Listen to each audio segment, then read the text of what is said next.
Phoenix Down Radio is on the air. With your hosts, Klauss Nightbringer, Fair Kimono, Chili, and Luna Vox.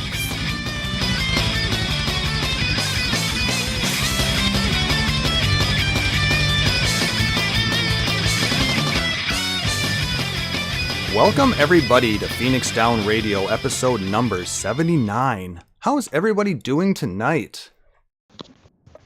everything looks so real. Wow, so Sarah has a new non-potato He's tripping computer, out. huh? Yeah, my old one was like 8 years old. I got it for 1.0. Yeah, oh my gosh, like in 1.0, like that was a destroyer of computers, man. Yes. Yeah, I'm gonna say your computer's probably like NASA built though. Yeah, back in the day, like that was you had some kind of supercomputer that lasted you this long. Congratulations on the new machine. Woo! But yeah, it doesn't quite handle with the current gen stuff. But yeah, you want to tell everybody about your new machine, Sarah? It has parts and things. Some people I know went to an auction of a gaming company that was closing down, and they bought a whole bunch of boxes that most of which had never been used, and they sold me one, and I got it for like 2/3 the cost of parts. That is about the extent of my knowledge on these things. That's All a right. heck of a deal, man. Yeah, Yeah, it is. that's awesome. Sarah sent me the information on that. He's got a 6700K processor in that, so it's a few gens old, but it's still a nice, powerful processor with overclock ability. Mhm. He's got a 1080 graphics card. Yeah. Still, like I said, they're 2-3 years old, but I mean they are still considered some of the best graphics cards out there, and of course the SSD. Oh man, SSDs make all the difference. Yes. Yeah, They're the best. it's a terabyte SSD, and everything has just been loading so fast. Yep, and it's and I believe 32 gigs of RAM too. So Yep. Sarah might start streaming. It's totally possible with the 1080. That rig can absolutely handle streaming very easily. I'm not saying that you have to, but it's a possibility. This is more for of you. a, do you really want to hear me ramble about... Wait, you guys do want to hear me Yes, ramble. they I don't do. quite understand why, but... I want to hear you ramble an hour about lore. All the lore, all the time. Yeah. Anyway, So I tweeted this out. So I tweeted that we're live video. we My appreciate buddy. that. And I know my buddy said he's like, "Aren't you always live with the Phoenix Down?" I was like, "Oh, Nice. But absolutely." Well done. But I just saw the notification and it just cracked me up. I apologize. Klauss, No, that was good. Take us Props into to your wherever friend. we're going. I was actually going to say we actually have a new voice on the show. Joining us this week is the wonderful, the illustrious Brin from Work to Game, Thank from you. Thank Casually you, sir. Hardcore, and from Casually. GamerEscape and Aetherite Radio. He I gets know. around. I'm gonna try to get as many like from this and from that, like so that it's like, by the time I guess I retire from video games, it's just gonna be like it's gonna take us 30 minutes to introduce this film. Oh, it's like one of those things where someone's announcing the arrival of some royalty, and they're going on for like 5 minutes with all different titles and protectorates and whatnot. He's trying to win the title of most prestigious or what's the word I'm even trying to think of? You try and take the title from Chile, basically. That is definitely, I would say, like real life challenge log stuff right there. You've got a ways to go yet, but Accepted, you're doing pretty good so far. I love grindy games, so it only makes sense that I would naturally fit into like something that's gonna be like, okay, well, if I put in the hours. But anyway, thank you so much for joining us tonight and helping to kind of give your impressions on 4.4. Well, thank you for inviting me, guys. I really have always enjoyed the work that you put out there. Congratulations on 3 years of being a podcast. And then also just, I really like the content you produce. If you guys have not, I'm going to plug Phoenix Down, which I'm on right now. The Music Mondays should not be missed. Klauss is going to take you through some of just the best music to enjoy while you're just kind of hanging out. And it's truly something, especially sometimes because sometimes I have to work late. And if I'm working late and you're on, that actually just is the perfect pairing because I can have a casually hardcore conversation with you and enjoy music and then also get my work done. Oh, well, thank you. But I can't take all the credit for it because the biggest thing with Music Monday is I let the viewers choose a lot of the music sometimes. Mm-hmm. I mean, there's times when I will create maybe a theme for the night, but I try to let those of you that watch me here on the stream share your favorite songs, and so that way we can kind of build it up as a community together and enjoy it as a group. So it's been a community effort, and I have to thank everybody who tunes in every Monday for that. So if you haven't joined us for that, like Brin said, please do consider stopping by twitch.tv/PhoenixDownRadio. Usually around 7 o'clock p.m. Central Time, and usually go for a couple hours, and we listen to a lot of awesome Final Fantasy music. So thank you for plugging that. I appreciate that. Hey, no problem, dude. I'm really a fan of it, so I just had to say I've told a lot of people about it, and yeah, keep it up, man. Thank you. So why don't you tell us a bit about what you do then?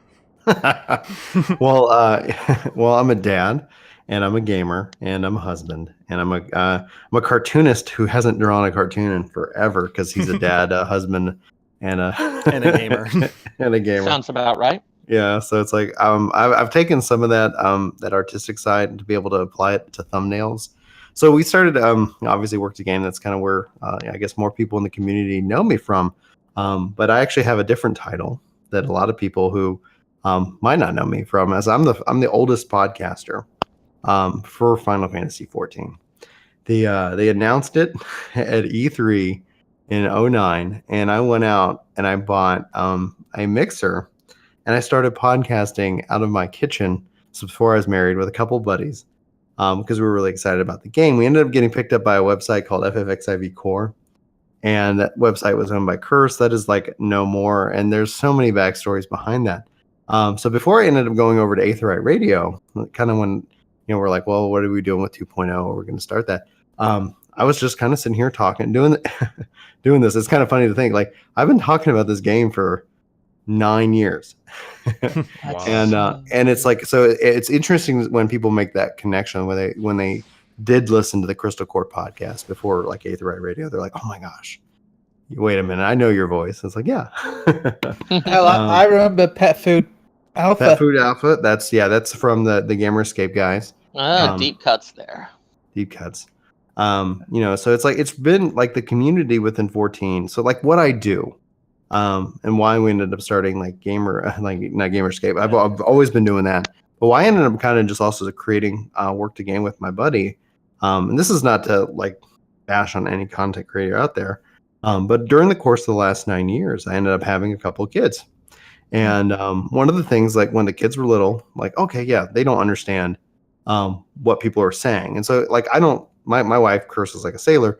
But at the end of the day, like, okay, well, I don't want to sit here and just be like watching all these different shows and they're just cursing. And so I went headphones, and then the thing naturally happens. The kids start moving around, and I can't wear headphones around children because I need to be listening to make sure they're okay if I'm going to be or to make on sure the content. To see if things have gone suddenly quiet. Yeah, it's crying, or you can't hear anything, and that's the two, like, okay, something's happening. So anyway, we ended up doing is, like, I was like, well, let's create content, because Yoshi P even said something. He's like, there's a huge gap between like beginners and hardcore, like, like in the skill gap within Heavensward. And it's like, well, I'm not gonna be able to sit here and sit down and do like Savage content and really, because like that's covered. People do that really well. Mm-hmm. Let me try to help make players enjoy the game right from the get-go, and then try to try to get people to be a beginner and take people to the intermediate level, and then the rest of the community, they have the like, if you want to become hardcore, here you go, like, and we'll do that, and then we'll also be as family friendly. And so we've gotten numerous comments, people thanking us for what we do because they can watch our programming with their family. And I'm like, holy crap, like, I had no idea there was a need for it. I just like, well, I'm going to try and see what people have responded just incredibly well, which has been really satisfying because being that I've been talking about this game so long, it's weird. My brother says, once you've done something for 1,000 hours, you're considered an expert at it. And then I did /playtime, and I go, yep, we definitely got 1,000 hours. I was like, it's funny too, because like I've played this game, like I've logged 162 days plus, and now there are people who have definitely like crushed me there since the game 1.0, and that counts 1.0 playtime. I went in and logged into 11, and I was like, well, what is my playtime here? And it's only 68 days. So like in comparison, like for the time I spent in 11, like 14 dwarfs it for me, which was just kind of interesting. I thought that was clever. Anyway, hopefully that answers your question.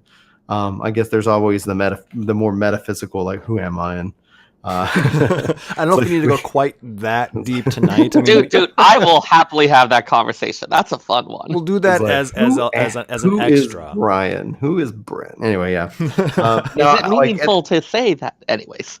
Yeah, it's like, do I really exist? Is this chair really here? For the most part, I am just a fan of Final Fantasy. Final Fantasy for me as a kid taught me how to read.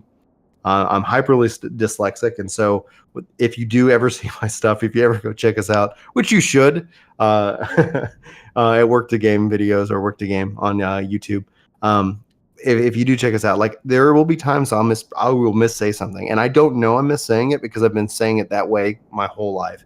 I used to call chobobos, and until like it was voiced or something, and I go, what? Chocobo? I've been saying Shabobo for years, and it took a while to break that habit. But then my dyslexia always saw two B's, and so it's just like, yeah, exactly, because I mix up letters and things like that. So it's really funny, and I try to be respectful to anybody who comments, like, hey, like, you idiot, it's not pronounced this way, it's pronounced this way, and they'll write it out, and I look at it and I go, I have no clue how like that's like I'm trying to read, and I'm like, that's not helping. Can you send me an audio link? Like, I will listen to it, and that's how I can correct my mispronunciations. But it's not just Final Fantasy words that I destroy. It's just kind of funny because this whole expansion for Stormblood, dude, all the Asian inspired names. Oh like, no! Oh, it's been rough. That's why I'm like, all right, let's go steampunk. I can get steampunk. I'll get it down. 5.0 Shadowbringers. Anyway, that's my monologue. Thank you guys. No, we appreciate you joining us, and like I said, you put out a lot of amazing content, and you do it, so frequently. You put out a lot of videos, so thank you for being a part of the community, filling in a void that a lot of people didn't realize was needed, but people are appreciating that, so it's awesome. Yeah, thank you. And also Hirsch plot. We are at on Hyperion. We are Shirogane, Ward 10, plot 60. If you want to come join us live. I also want to just throw out a link to your YouTube channel. I couldn't find a nice, easy one to say, so I know, right? Like, it's just whatever. Have you not yet gotten your custom URL? We've got it, and I'll put it in the link after this or whatever, because it's like /c/work to game videos. Okay. So it's weird though. Like, anytime I go to it, it always gives me that that fun one. Yeah. So there's the long form link to it. But yeah, if you haven't subbed there, go do that. In fact, I think I'm going to do that right now. So there you go. Well, thank you. All right, sweet new sub. Work to Game sounds like a really awesome employment program. Wouldn't it be? The theme of the name and how it came to be. It's like I'm assuming everybody here has a job, right? Or at least you're either looking for work or you have work. None of us here are just trust fund kid millionaires. if anybody you are, no judgment. That's all. Congrats.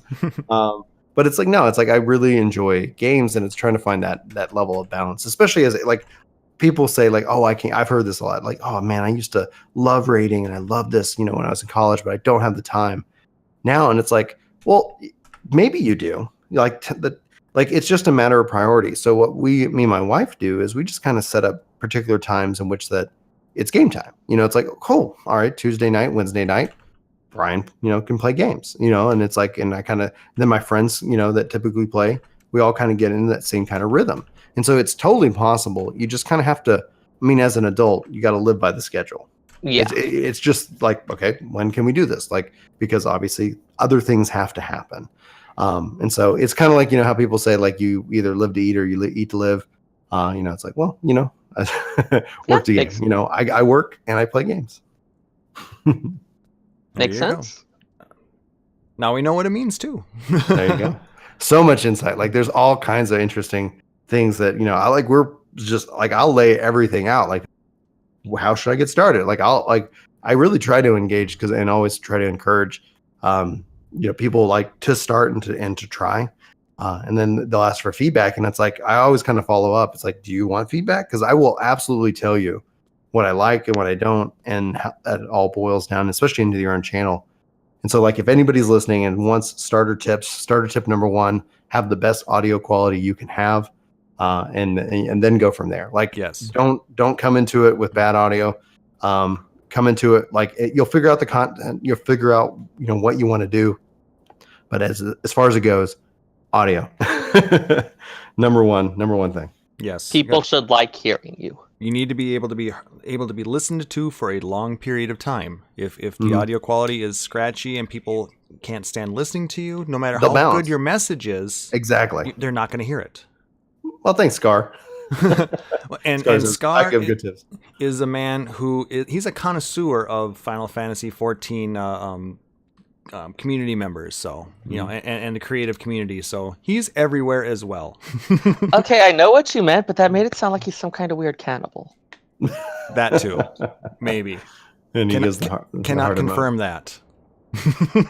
but Scar is an amazing person. Met him at the last Fan Fest, and yeah, can't say enough good about the man.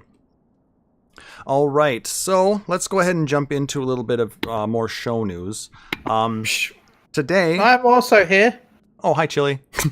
Yo. We haven't forgotten about you, but we know you're here. How are you, my friend? I'm sorry. I'm not too bad. I'm a terrible there host we go. today. That's that'll do. Have you been up to anything interesting this week? Well, yeah, I had one of the biggest weddings on Outros. What? No way. I know. People turned up to something with me. I was confused and shocked, like everyone else. You may have seen it streamed here at twitch.tv/PhoenixDownRadio, or at twitch.tv/PSU Live, or at twitch.tv/MaelstromRadio, or twitch.tv/Lindo Gaming, or twitch.tv/ GamerEscape. He didn't. I thought he was. I don't know. Anyway. I think he did. But there's anyway, about 5 different Twitch channels that are streaming.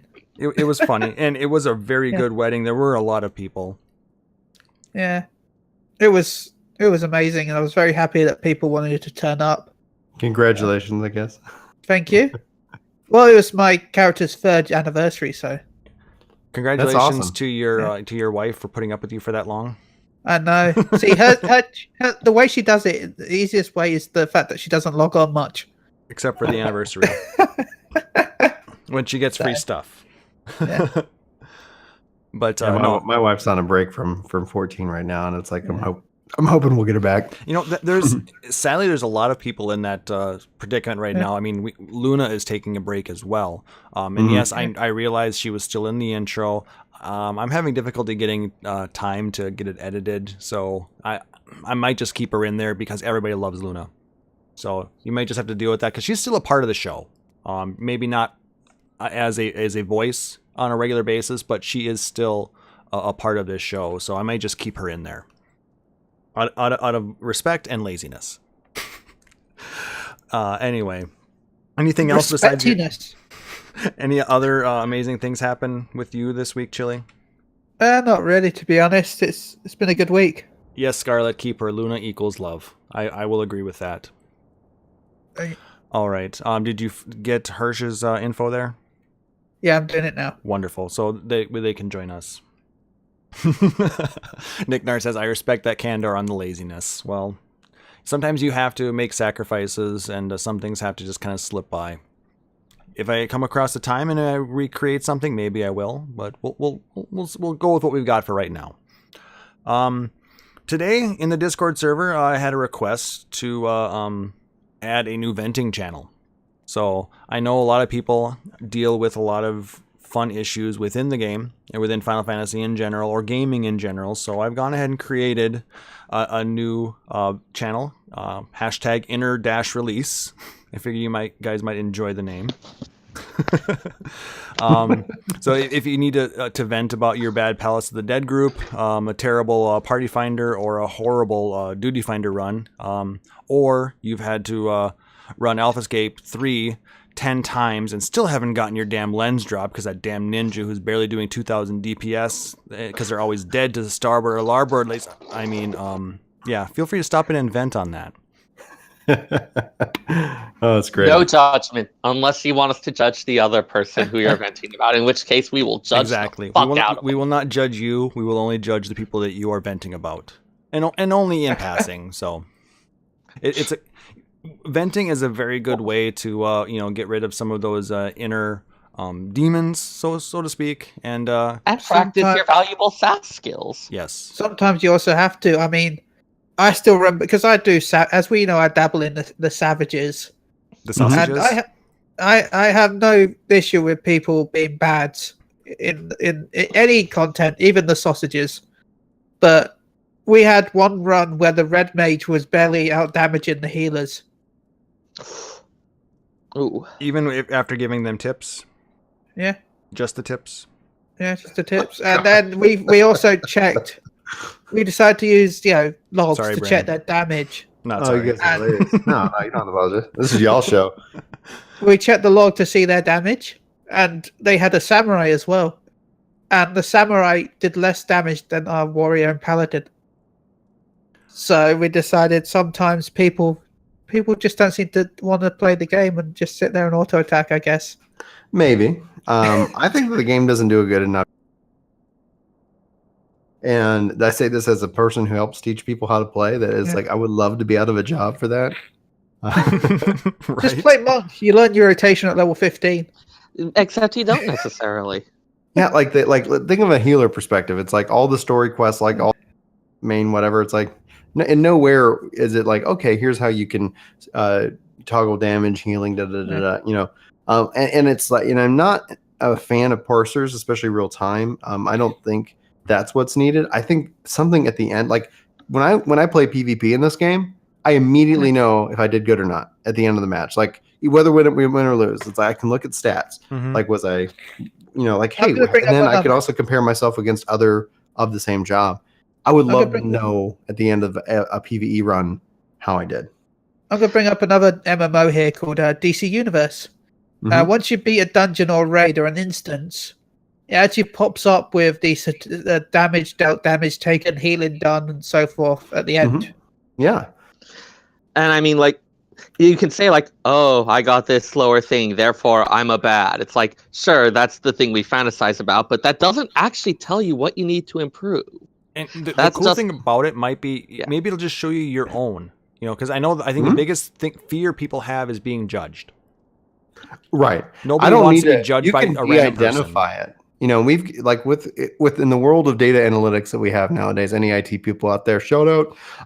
Right. In the world of data analytics, like you can de-identify the data, and it could say like out of all the, let's say, dragoons in the world, or of your data center, this is kind of where you rank. It's like, okay, it doesn't matter. It's not saying that like, oh, this other dragoon sucks. And it's not telling people like, oh, sure, people can use bad, and they can use these tools for bad. But the problem I think that we run into more not, because my wife, the reason why she's on a break is that with the success of the channel, she feels intimidated to go play with me because she knows that people will look at them and be like, how is this bard not like picture perfect? She's like, I don't know. Like we test things out and things like that.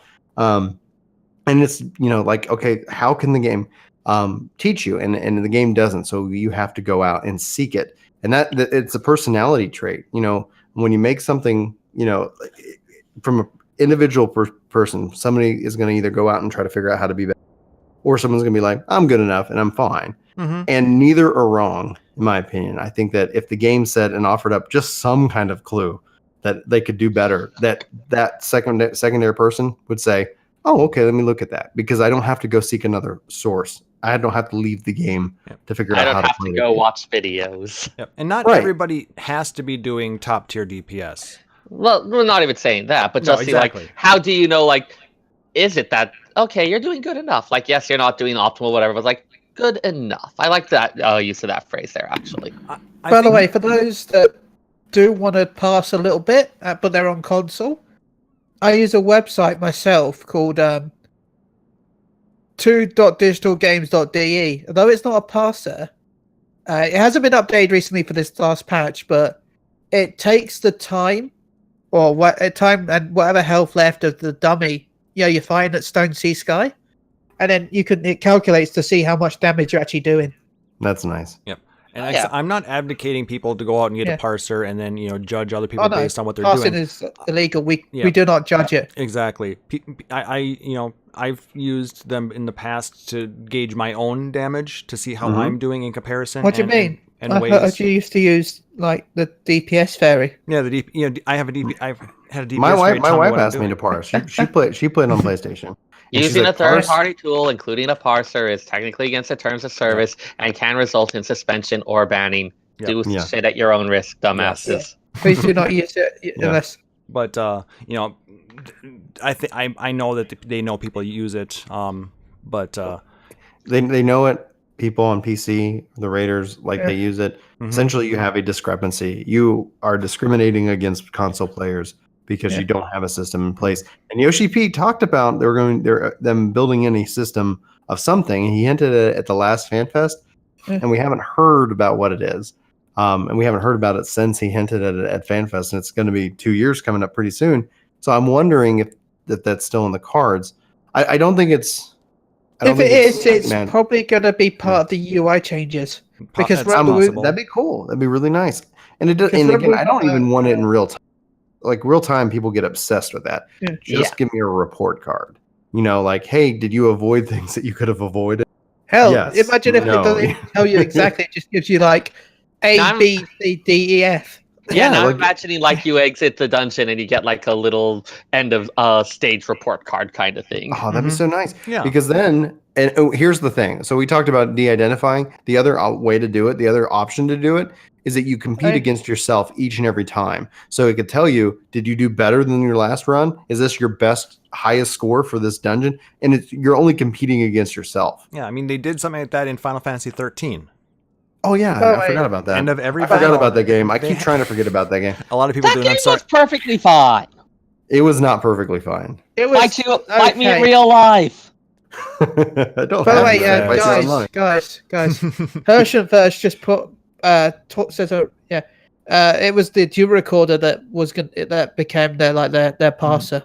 The literal thing that only works for certain things and that I've never gotten to use because it's okay.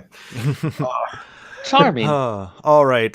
The duty recorder, I wish just you could apply to everything because that would make creation amazing. I mean, they did expand it now, but I'm not exactly sure what duties they've done because I've never used it. It's always the previous content, the previous patch.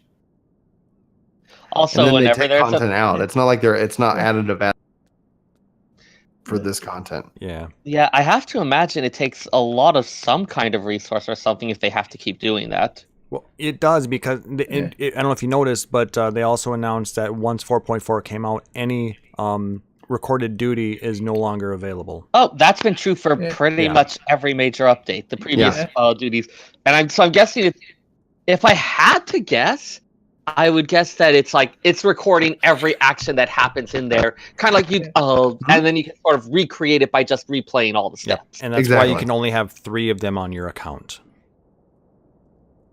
Man, if only I had a fast way to record my videos. Look, it's hold share button and save.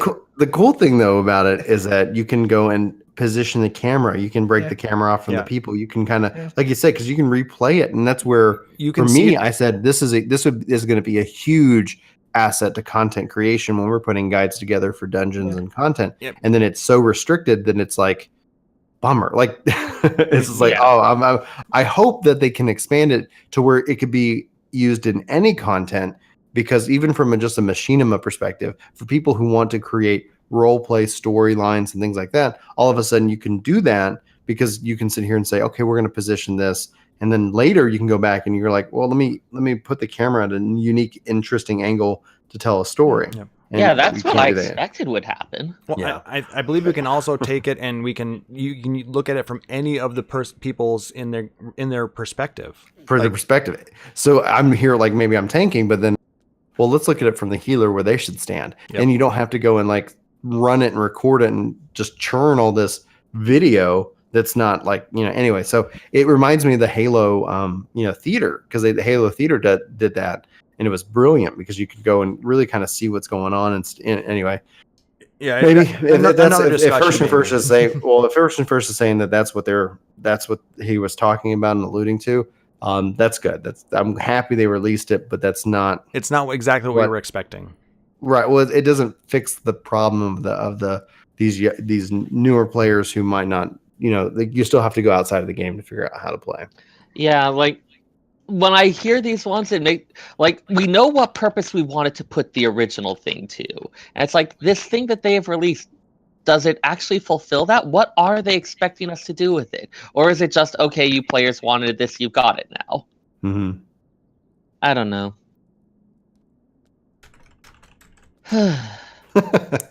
Yeah. Such a missed Oh no, opportunity. Hirsch, insufficient gil, rip. I don't know. Anybody able to run out there and help them? Yeah, I'll go do it. Chili, you're an amazing person. Thank you. Chili's gonna disappear from the stream or from the screen for a second, but he'll still be here with us. Well, Please enjoy the break. Anyway, let's go ahead and continue on with game and community news. For those of you who have been paying attention, Sarah. Sorry. Don't make me mute you again. You take it as a challenge, huh? You're the one who's continuing the distraction at this point. So last night, I was able to join Luna, Nicknar, and Yelta in going to attending a New World intimate music from Final Fantasy. They were playing last night at the Amsterdam bar in St. Paul, and it was an amazing time. I think the most notable song that they played that night was Benjamin Nuss was the featured piano soloist, and he was able to play Heroes from Heavensward. So those of you who have the piano soundtracks, you've heard it on there. He does an amazing job, and I think he also played it at the Germany Fan Fest last year. You guys recall at all? I did not end up watching the stream for the others. I was like, I'll just hear it. It was really good. Yeah, but he did an amazing job with that. Some other notable songs, they do a Moogle medley and a Chocobo medley. And in this particular instance, even the conductor, Eric Roth, was able to get into the act, and he went pretty ham on that slide whistle. It was amazing. The music of this game, man. The music of this game is fantastic. And they also did a chamber orchestral rendition of One Winged Angel, which I know I'm sure they always have to get that song in. They do it on a Distant Worlds and a New World, and I'm assuming, Bryn, you've been to a Distant Worlds before. I have not. I've actually never been able to attend the live stuff. I'm a huge fan of the music, been able to catch whatever I can, whenever I can. Got multiple soundtracks for the game. But no, I've not been able to attend live. Oh, that's a bummer. Well, I hope that you're able to sometime, because I was. Well, I'm in the Metroplex here in Texas, so you would at some point it's definitely I think it might have already at some point. I think I've seen it in Dallas. Yeah, so it's completely within the realm of possibility. I think right now it's more a matter of scheduling. So it's like ideally, because like they had a Retropalooza in Arlington, which is kind of a sub city of the DFW area, and I was like, oh man, I want to go to that, but it just didn't work out, and I was like, okay, so just there's lots of little things that keep coming up. Absolutely. Okay, make a note. I'm going to try to get myself there. But anyway, it's a nice little rendition of it that doesn't require the entire full orchestra. There's no backing choir. It's just everything done within a chamber orchestra setting. Basically 15 instruments, and it's still very impressive. Mm-hmm. They also were able to do songs from they did Chaos Temple from Final Fantasy 1, their signature song A New World from Final Fantasy 5, They did Those Who Fight piano solo from 7. Nice. The Red Wings, and a whole bunch of other songs. Oh, from 4. Oh, yes. Yeah. What's nice is what's your favorite Final Fantasy class? Oh, you had to ask me that question, didn't you? The real question, the real test of character. Actually, I've been just playing it now. 6 is probably one of my favorites, just because of that story. I knew I liked you. You're probably not gonna like me for very long because I had never played it before. Oh, I own fine. it. I own it. It doesn't matter. It doesn't matter. Like, but it's that I'm glad you get your experience. Have you still working with the story?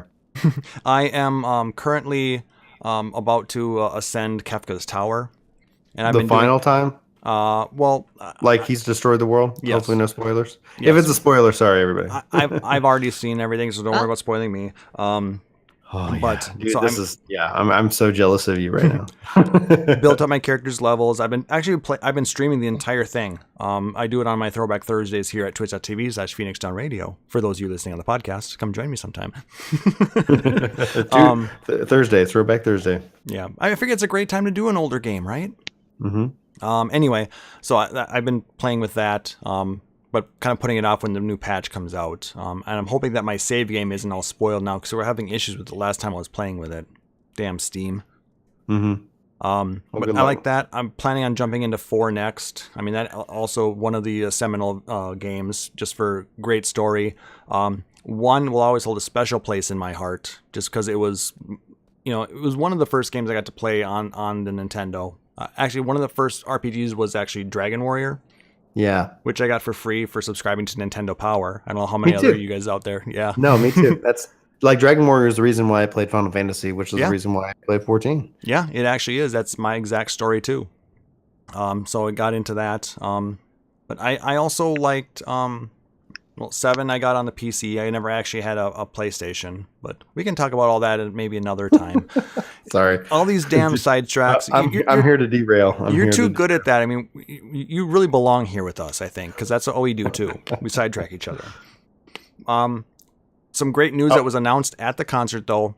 They did announce that a second CD is in the works for for a New World Final Fantasy. So I'll look forward to when they announce the release date on that. Keep us up to date. That's gonna be good. And at the end of the show, we actually had the chance to talk with Benjamin Nuss and conductor Eric Roth. We went with the meet and greet option. I had never done one before, and I figured this was a great opportunity to try and actually talk with them and introduce ourselves and just show them our appreciation for what they do for us. And I didn't know how much time we were going to have with them, so I was contemplating if I wanted to actually put together a bunch of questions and kind of get a quick interview in, but the podcaster me always wants to do the work. But I just had a nice conversation with them, and found out how excited Benjamin was actually to add heroes to the repertoire of the tour, because he really puts in a lot of emotion and effort into how he plays those songs, and just seeing how he was playing that was just mesmerizing, and I had goosebumps during it. Nice. I think that Yelta and Luna and Nicknar can agree to that. It was a phenomenal performance. And basically we learned that he will be playing at the Paris Fan Fest, but will not be able to attend the Vegas Fan Fest because he will still be on tour with the New World players at that time. So if they happen to be listening to the podcast, because I did tell them that we do a podcast here, and I gave them our information and shared a couple of our pins that Sarah's going to be giving out at FanFest.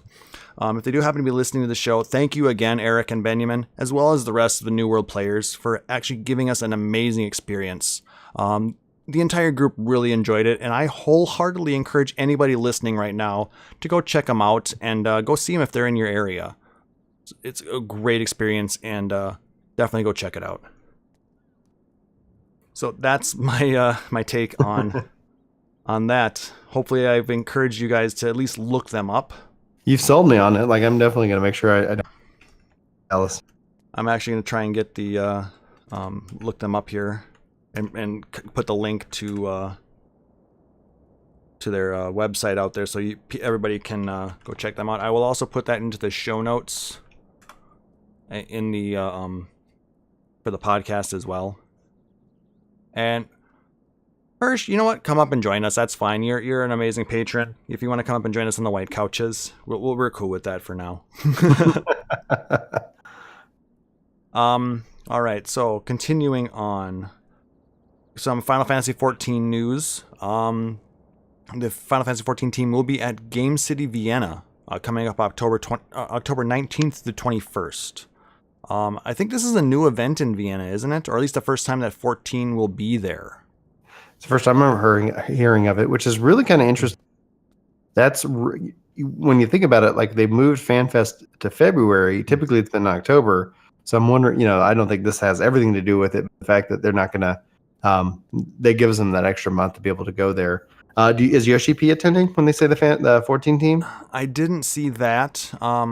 But I did note that attendees are going to be be able to sign up for a free copy of the Final Fantasy XIV Starter Edition. They've been doing that a lot in the European events. I think they did it at Gamescom as well, where you could bring a friend and have them sign up, and they would get a free code to download the game. It's a disc. Are the lifeblood. Oh, it's an actual disc. I have a couple of them from when we did the promotion with to get the Fat Chocobo stuff with Games Master. Oh, they actually included the disc with it. Okay, so it's a similar thing with that. Yeah. Interesting. I figured it may have been like a code, but well, at least that was. I don't know if. All right, but I mean that's basically a Realm Reborn for free. Yeah. So you'd be able to get your characters all the way up to 50. So that's like a $20 value for free. And there's going to be a battle challenge where you'll be able to spin a wheel, get a random battle, and have an opportunity to win a Final Fantasy XIV themed tote bag. Or if you decide to go for the extreme challenge, you can also get a wristband. Ooh. At least it's not shirts. I don't know how many people are still salty about that. The fact that the FanFest from 14 had shirts included and 16 didn't. I'm salty. Chili, you're always salty. You're a potato. You're supposed to be salty. You're more delicious that way. Yeah. All right. I'd be worried if you weren't. So, who has checked out the winners of the ranged and melee gear design contest? They are ugly. What? Oh, you think so? Hot take. I mean, not the ugliest, but especially the ranged. I kind of dig the overall style of the ranged DPS. I'm not a fan of the ruffled half skirt, like a lot of people are saying. I can see how it flows as an outfit, but we have a lot of that particular style item, I think, in the game already for female characters. So it'll be interesting to see what the team takes from it as inspiration when they implement the design. I like the runner-up. A lot of the runner-ups are really nice. I've linked the Lodestone post to that, so you guys can check out the winners. I'm actually the mech armor is amazing. yeah, for the melee DPS. Yeah. Oh yeah, the melee was amazing, but the ranged, I prefer the Athena outfit. I don't know. I guess there were some of them that I thought would have been better as mage outfits, but well, it's like I would have loved the desert-y looking one. Yeah, the Iloran. The one that won felt, I don't know, just too. It looks more like something I would like to get from the internal bonding ceremony than an actual armor set. You mean like a special event? Yeah, that looks like something I would like for like Halloween, maybe.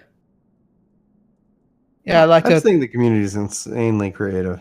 Yeah, I mean, there was look at all these different images. I couldn't do anything like this. No. And who's to say that they won't take some of these other designs and implement them somewhere else within the game? Yeah. But like I said, it'll be cool because I mean, it's not going to be just a design based off of the one job. I mean, they're going to try and recreate that particular look as best as possible for that job, but then they're going to create an entire set that's themed around that for all the other jobs too. Yeah. So I'm encouraged to see what the creative team does for that, and hopefully they can come up with some. I wasn't super impressed with some of the ones that they did in the past ones, but yes, we do, Scarlett. We get to be MGS Rising Dreams. Oh, hi, She Heals Our Tank. But yeah, the melee DPS design winner. Unfortunately, I cannot find a translation for their name. It was just a bunch of kanji characters that I could not translate. So I'm sorry to the winner. I cannot pronounce your name, but congratulations on your design. Like I said, it's a very interesting design. And from the judges' notes, we selected this entry as our grand prize winner for the true DPS feel, the simple yet cool design, and because it was something we haven't seen before. From a development standpoint, creating a bodysuit type of design on a 3D model is difficult, but we would like to try our best to reproduce this cool design with a combination of the bodysuit and armor parts. Please look forward to the implementation. I love that. Please look forward to it. Okay. Cool. And then the ranged DPS design was designed by a person going by the name of Y-A. And the judge's note says, we received many impressive ranged DPS entries, but ultimately chose this one as our winner for its excellent steampunk design. The cloth and metal textures can be affected by 3D lighting, and the cape and scarf have great potential for movement. We really like the detailing on the machine parts as well as the draping. We try to incorporate as much as possible from the original design, so please look forward to it. If it's dyeable elevator doors, I can see the hat maybe being used on a JoJo style cosplay, maybe, because it's kind of got that little bit of a design, but you can do so many things within this game. The community, like Brin, you were saying, it is extremely creative, extremely they can find ways to do things that the developers didn't even imagine was possible. When you get this many people doing it.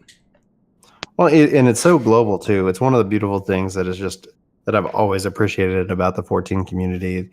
For the most part, like there's exceptions to the rules, but generally it's a very welcome, opening, and helpful group of people to play with. In fact, it makes it whenever you run into somebody who doesn't fit into that mold, it just really, you're like, what is happening? But yeah, for the most part, it's been really it's a great place to be, and I love seeing what everybody does. Just really cool stuff. Speaking of the Final Fantasy XIV community, there's actually a group called FFXIV Community. These are the people who are responsible for the birthday greetings for Yoshida the last 2 years. They're asking for everybody's help again. After those 2 successful projects for celebrating Yoshi P's name day, they're now planning a new project to celebrate musical director Masayoshi Soken's birthday. I encourage you guys to go out to www.ffxivcommunity.com and check out the project. I'll actually link directly to the project page in the Discord, and we'll do it in the show notes as well. But you've got until November 20th to submit your ideas and your entries for this to get included in on the entire presentation that they're going to put together and send to Soken. And he definitely is deserving of this. He is an amazing force within this game, and I think everybody who listens and enjoys the music can agree to that. He is definitely on his way up and is getting really close to Uematsu's star, I think.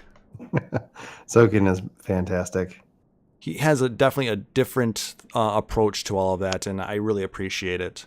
I mean, Uematsu is always going to be thought of as the father of Final Fantasy XIV music, but Soken is definitely making his mark.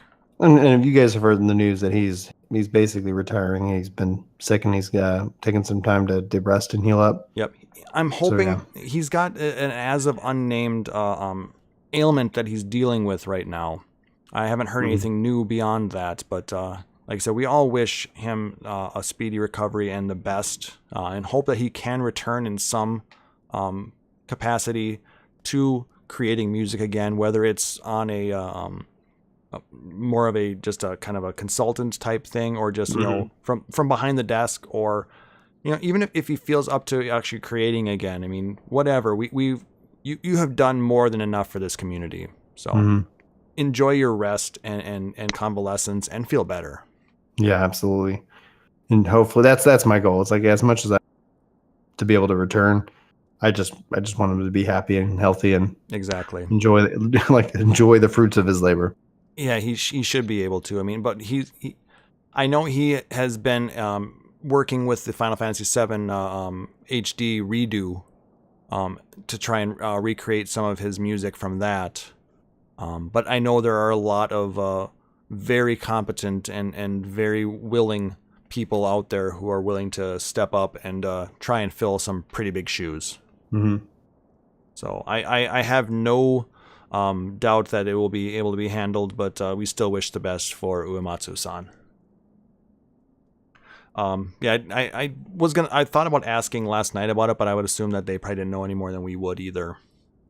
They're very private, usually, about that kind of thing. Mm-hmm. Continuing on with some Final Fantasy news, have you seen the new collaborations that have been announced for Final Fantasy 15? So I have, but I don't understand them. I don't either fully. Honestly, I was like, huh. I figured, I was hoping that they've announced 3 collaborations. None of them start with FFXIV.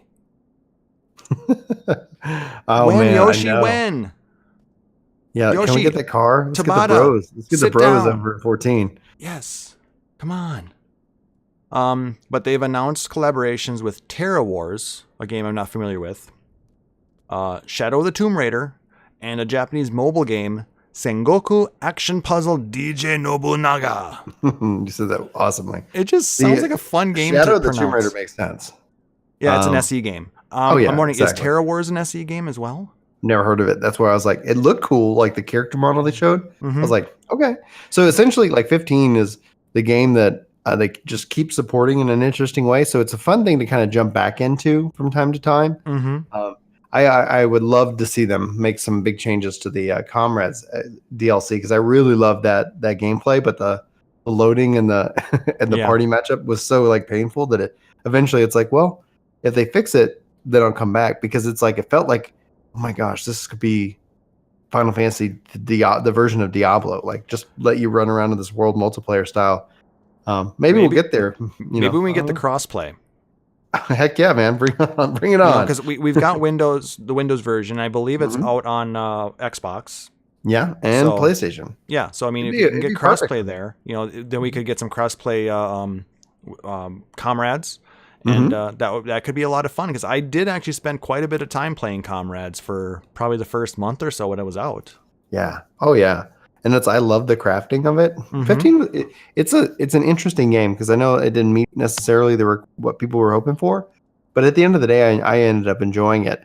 The weird thing is that I enjoyed Nier far greater, and that's a platinum game, but it's also published by Square Enix, and I was like, oh my gosh, like wow, like I wonder if we'll ever see some kind of Nier collaboration because we kind of were wondering if we were going to 14 as a part of the final boss fight with Omega, with the Omega F and Omega M being Adam and Eve. I guess the original rumors were like, oh, is this some kind of Nier collab? That was possible too. Yeah, because it's like they kind of felt like that in a way. But anyway, but I mean, there's been other Square Enix games, mostly the mobile ones that have had collaborations with Nier and other things like that. Like namely, there was the one with Brave Exvius where they had the characters added to the game for that. Mm-hmm. But yeah, I mean, it's not out of the realm of possibility to get that, but my only concern about this is the fact they're doing so many collaborations with Final Fantasy 15. It's setting a really bad precedent for a single-player RPG.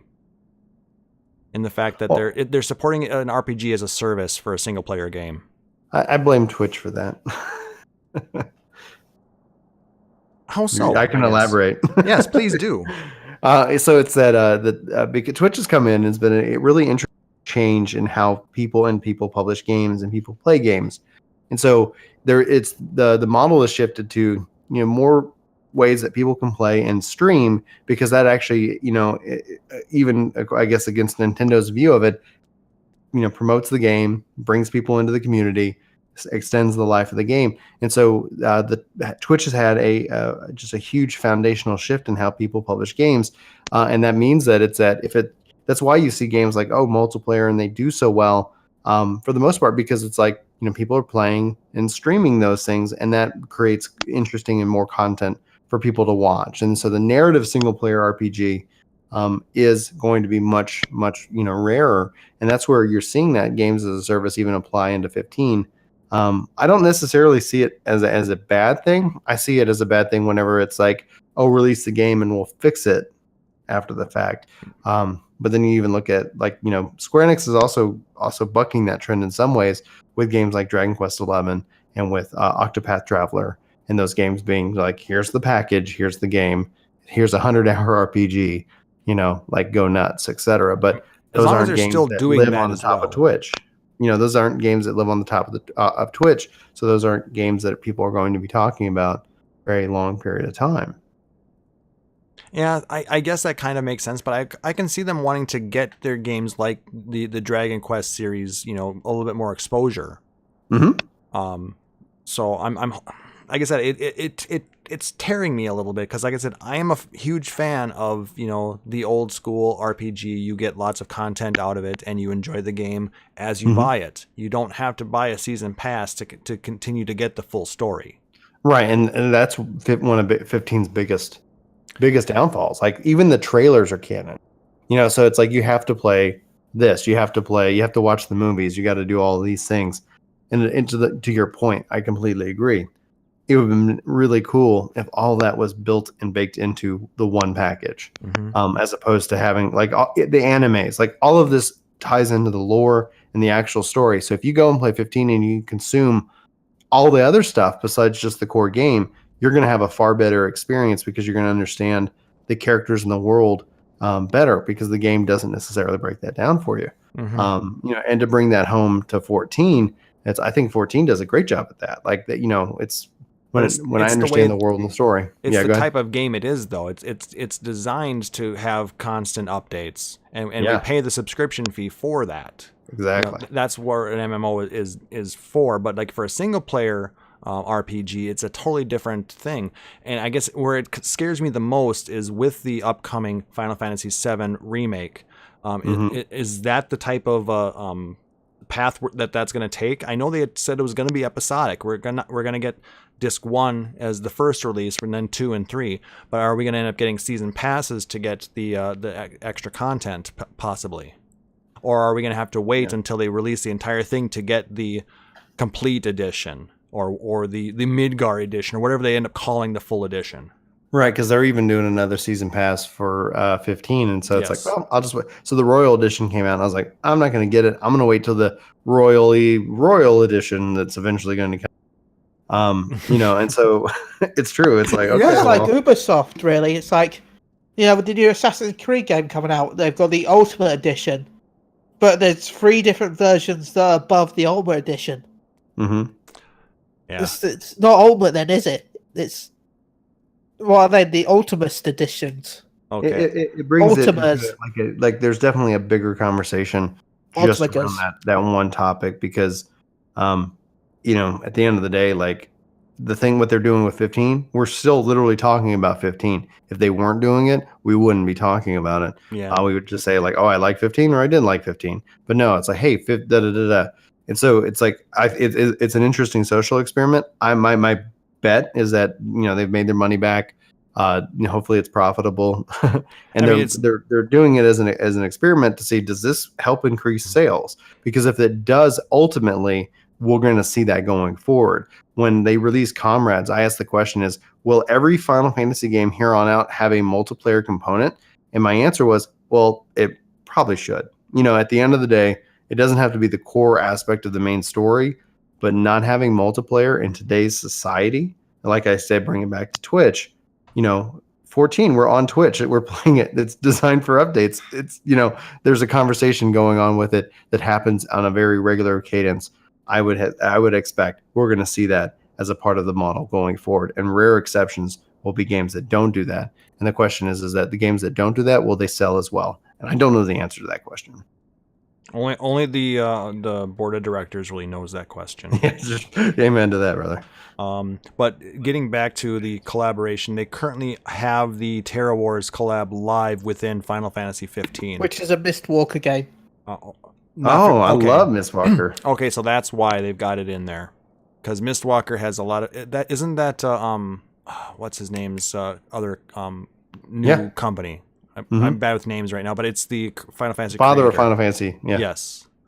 So that's why they've got that in there. That makes sense. But there's a dungeon that you can play within Chapter 5 that is currently live. So that you just need to download the content, I believe, and you'll be able to get into that. I might have to do that then. So, and I'm just gonna really quickly go. Yep, I'm gonna really quickly go over this so Sarah can get into this gotcha round. We've been talking for an hour already. But at TGS, they released 3 new trailers for some of the announced upcoming games. Final Fantasy Crystal Chronicles, which is scheduled for release on PS4 and Switch in 2019. They put a trailer out for that. Yeah, crossplay would be wonderful. They actually talked about all of that multiplayer already, so I'm hoping that we get the crossplay with that. And then everybody's favorite little Choco Buddy, Chocobo's Dungeon. Everybody also got a trailer with a scheduled winter release. No specific date on that. I posted a trailer for that one as well. And then, of course, the World of Final Fantasy Maxima Edition, which is scheduled to release November 6th on PlayStation 4, Xbox One, Switch, and Steam. That's gonna be a competitor for my Pokemon, for Pokemon, because I'm like, And the nice thing about it is they're not requiring you to buy the full game again. Those who currently own World of Final Fantasy, you just need to upgrade. Even for Switch? No, there you'll have to buy the whole full game. Yeah. It's only it just came out for Switch, so. Yep. So, like I said, I own World of Final Fantasy on PS4. Yeah. So I'll just have to pay a small upgrade to get the Maxima Edition. And I linked the first 2 trailers are Japanese, but the third one is in English. So it's really good to see so many of these Final Fantasy starting to make their way over to Xbox One. Mm-hmm.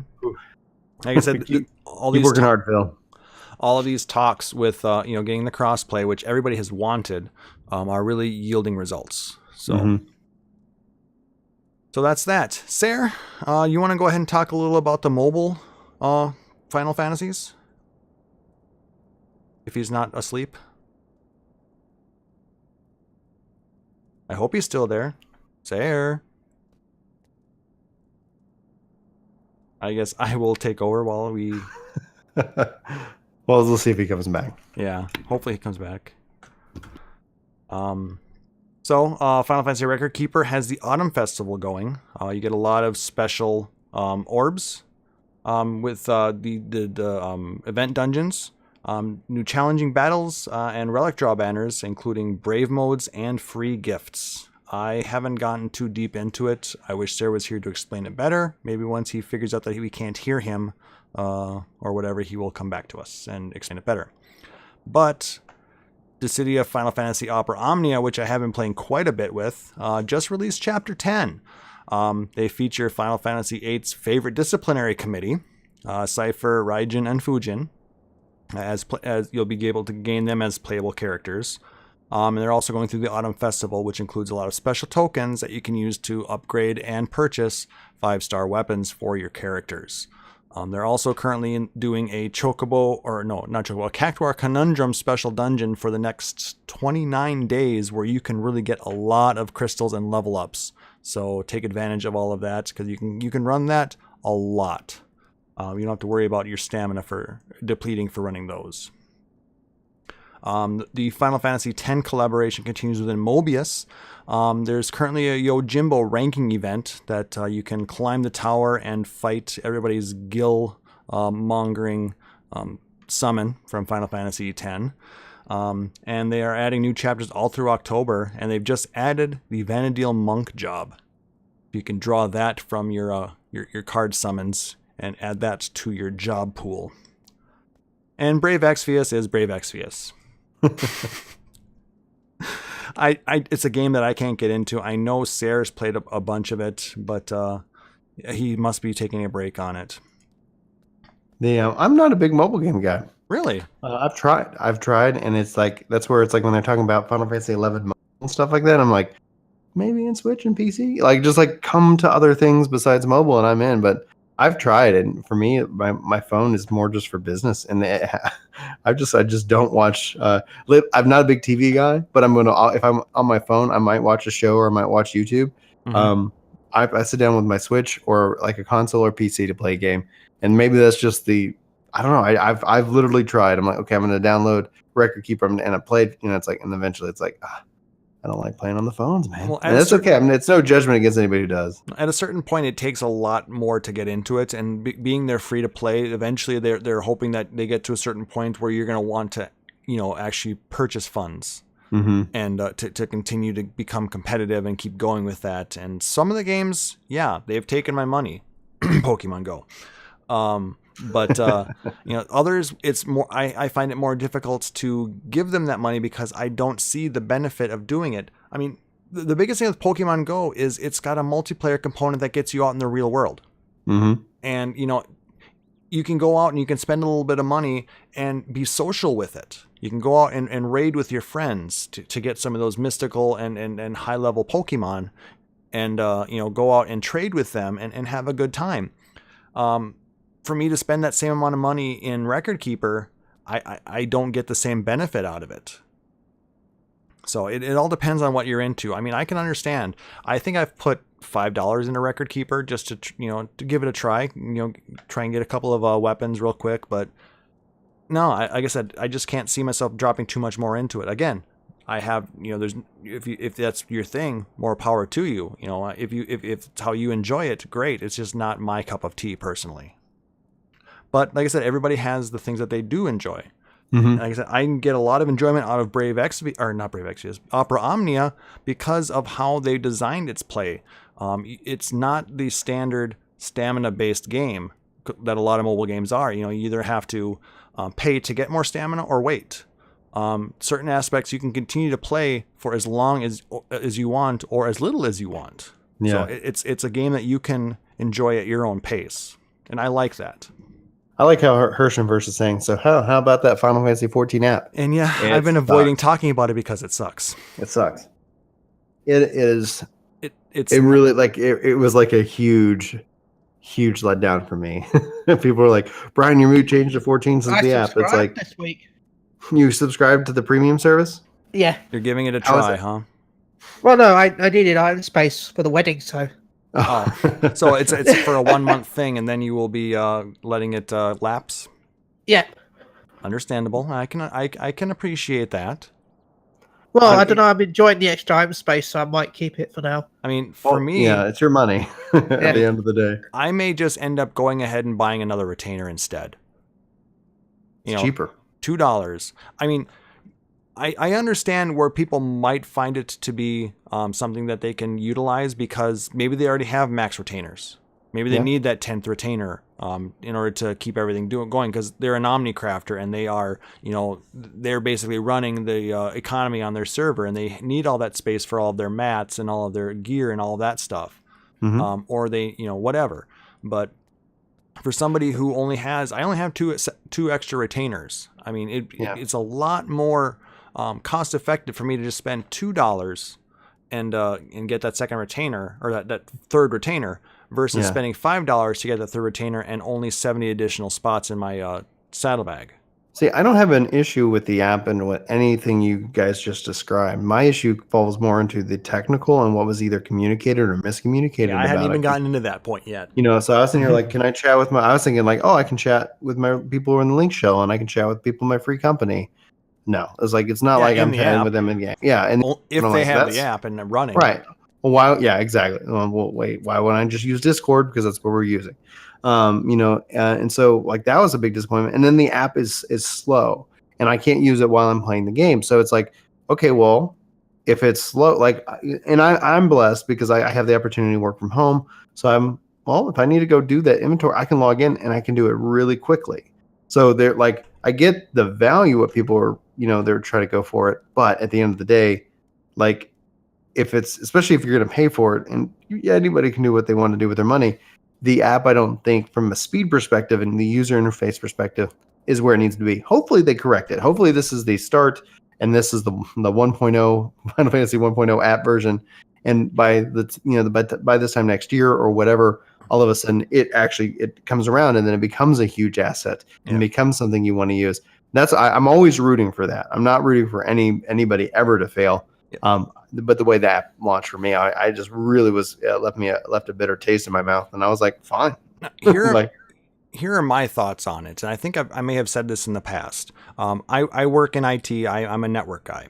Mm-hmm. So I monitor a lot of servers, and I kind of have to take care of that. So I'm wondering if they're basically taking the slow play and they want to see what they've released so far, what kind of impact that has on their server load to start with, before they add anything else in, like bringing the chat in, so you can chat with people in the game from the app, so you can do all those things that were supposedly promised, but actually weren't. I think it was a mistranslation. I think on it some was of that, mistranslated technically, but it doesn't mean that we weren't expecting it, or it doesn't mean that it's not even impossible to do, because I believe the World of Warcraft app does allow it.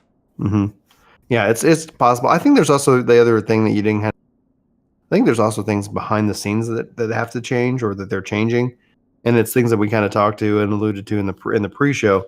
Just like, I think I would like to see certain things within the network and how that the server and the instances work, APIs, and all that. Yeah, well, I would love APIs for this.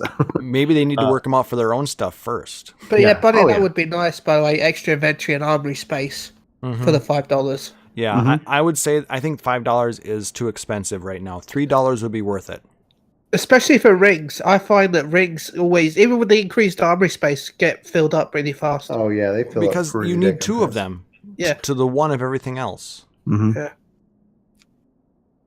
Either that or they just turn the rings into a one item thing. And I don't have any problem with them charging and people getting more inventory space, because I get that from a premium perspective. It does cost money to have storage. And I have no problem with them trying to make that money. I just think that when it was the thing that kind of broke the camel's back of like, okay, well, this isn't useful, this isn't for me. It's like, okay, you can sub and you can get hold up to 10 Mugu coins to do market transfers, or you can just pay us money, and then you can do all the market transfers in the world that you want. Yeah. And I go, gross. I was like, no. Like, for, I think it was 20 or 30 cents per transaction. Yeah. And I was like, no, I don't. This goes against, like, if this is fine and people want that, great, take out the subscription. It's like, let's pick a model. And I think there are better subscription models that we can use that are hybrid, that would be valuable to the player base. But this microtransaction stuff, just no. Yeah. Like I said, hopefully they generally try to take the community's opinions into account when they go ahead and look at updates for this. So we'll have to see what the future brings. Yep. All right. So on that negative note, so let's talk about some hopefully less negative things.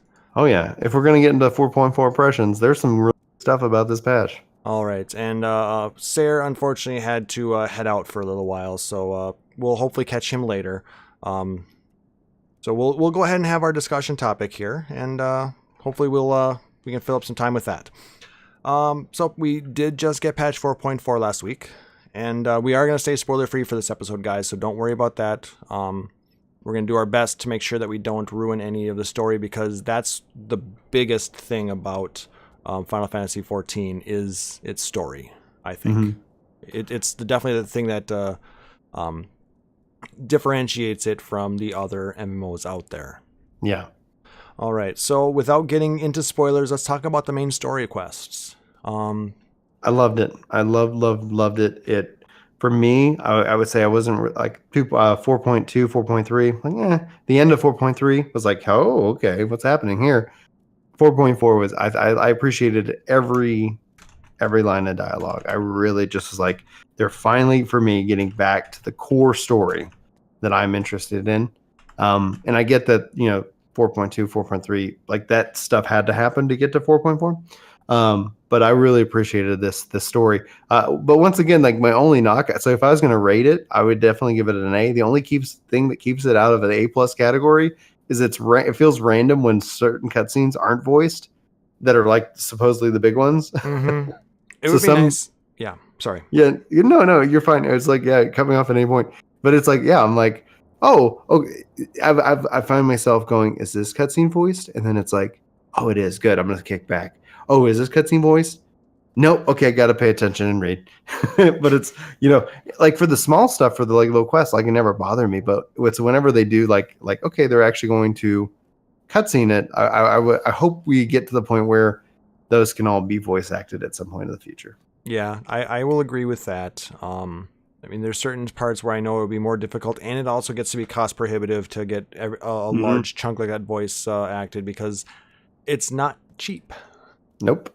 And they get paid quite a bit for their time, so $100 a minute is the typical voice actor rate. Wow. And there are hours upon hours of voiced cutscenes in this game. Mm-hmm. Yep. So if you're looking for a career, consider voice acting. If you have that voice. Yeah. which most of the time, unfortunately, I don't. Thank God for cough drops.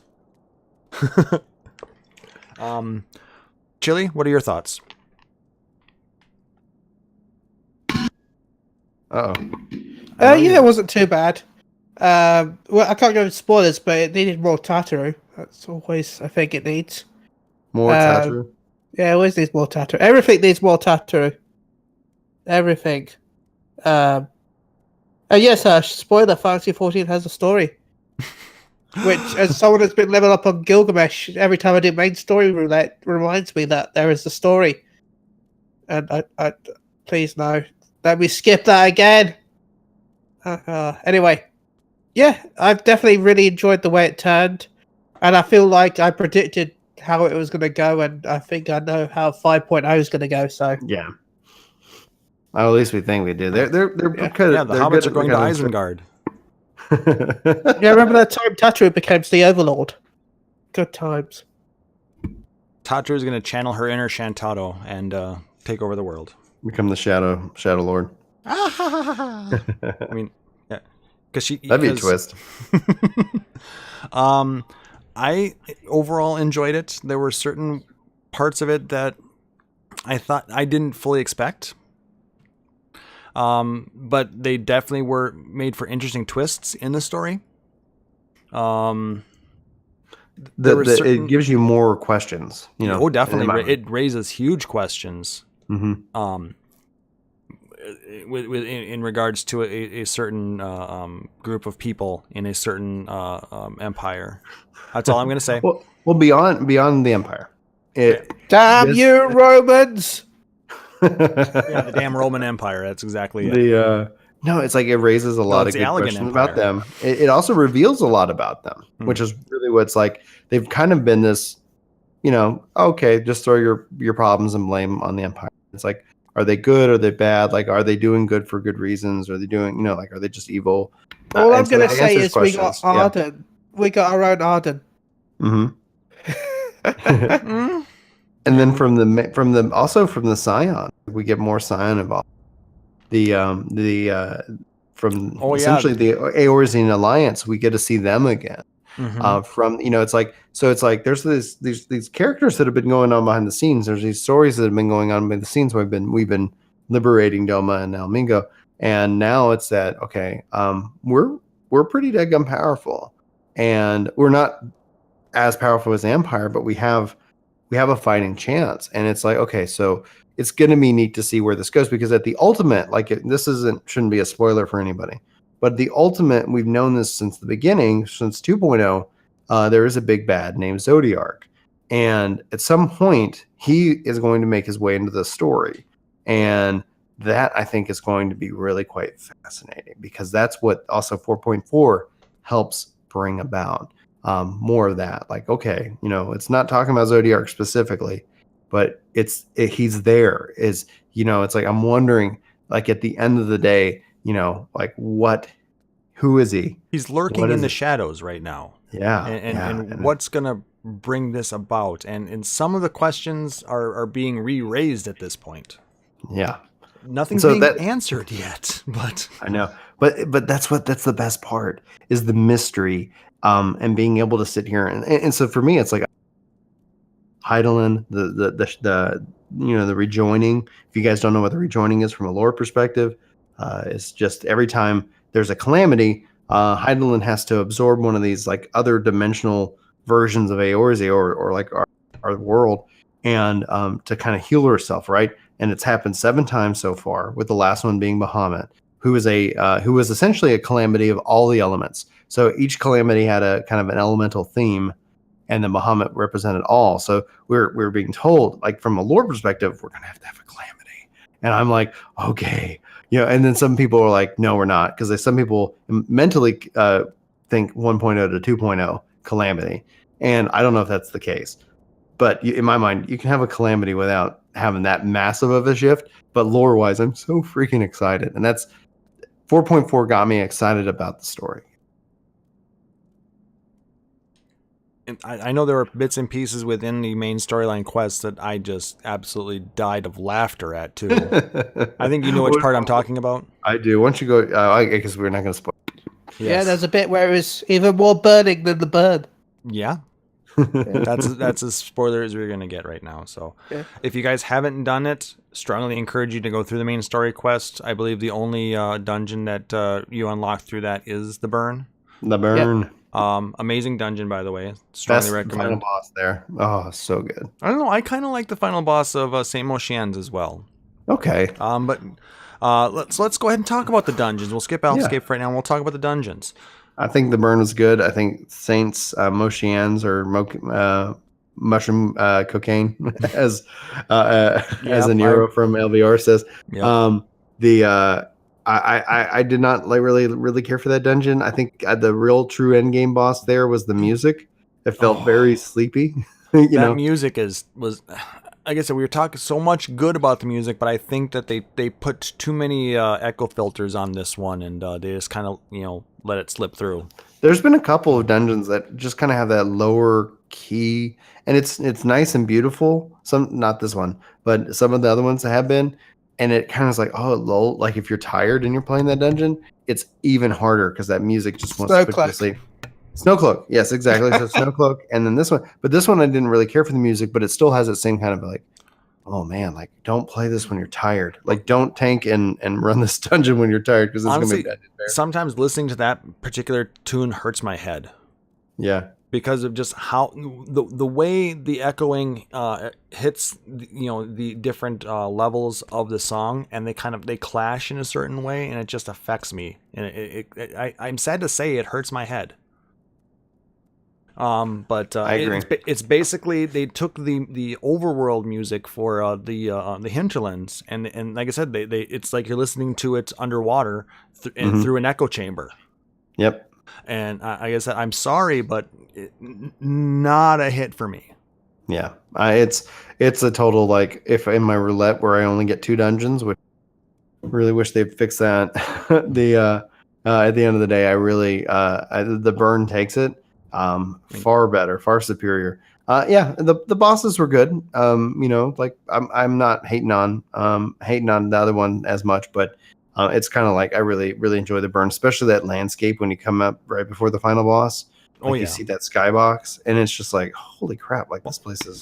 Though awesome. I do like the mechanics of Soap Mechanic more, in my opinion. Like the whole the trees that do the roly-poly attack. Yes. If you bring the enemies into it, if you bring the enemies into that circle, they'll actually turn into the things, and they'll also get the weakness effect as well. I do agree that is actually quite awesome. I like a lot of the different mechanics they've added within these dungeons, and also the fact you can give them a wash by turning on the water vaults to give them showers. Yep. Yeah. Cleaning them off and removing their muddy buff. Yeah. I enjoyed the platform mechanics on the last boss, where you had to stand on platforms at certain points, avoid the platforms at other points, keep the little guy on the platform and then get him out of AOEs. Similar to other, I think we've had other dungeons where boss AOEs affected ads in a certain way as well. That was detrimental. Mm-hmm. So I thought that was a well done battle. But getting back to the burn, I really liked the first boss, Lava Scorpion's little brother. Yeah, Crystal Scorpion. Yes, praise Crystal Scorpion and praise Lava Scorpion. Yeah, I like how they brought in the kind of the crystal mechanic there. Mm-hmm. And then like you want to try to preserve those, and then he's got the little AOE. I thought it played out real well. Yep, and what's Fenrir's mechanic, isn't it, from Snowcloak? Oh, God damn it! Why are you bringing me up Snowcloak again? Slowcloak? I actually like Snowcloak. I like Snowcloak, but I fall asleep. Yeah, it was definitely a similar mechanic in that aspect, but I enjoyed it. Like I said, you needed to utilize the those to block AoEs, but then you had to make sure that to stay out of range of them so you didn't get hit by Scott, another I don't AoE. hate Snowcloak. It's just sleepy. And then the little interlude between in the second part, I really enjoyed that bit of it, where we got the different enemies. Can we say what they are? Maybe not. No, I can't even up to you, remember. Well, it when we get, we'll talk about it. Yeah, I think most people have run it. It's elegant technology we run into at that point. I know that was a big twist that I was like, wasn't expecting. The ancient elegance. Now, some of it ties into story, so I'm not going to go anything beyond that. By the way, there was some pictures of those in the. Yeah, that's true. So it was shown. So I suppose that's not technically a spoiler. If you feel that's a spoiler, I do apologize, but I took made an executive decision to talk about it. And you can see pictures on Lodestone when it got released as well. But I like that little and interlude, in the preview site, jumping between the you get those rock monsters, then you go into the elegant technology, going then out to these desert monsters, so to speak. Yeah. And then I guess the only question I have is, how does the end boss really fit in with this? Oh, I don't think it necessarily needs to tie into it. The end boss, I think, was just great. It was a good boss, but it doesn't tie into the area as well. I wasn't. Well, I keep calling him the Blue Eyes White Dragon, so obviously Kaiba just walked by and summoned him.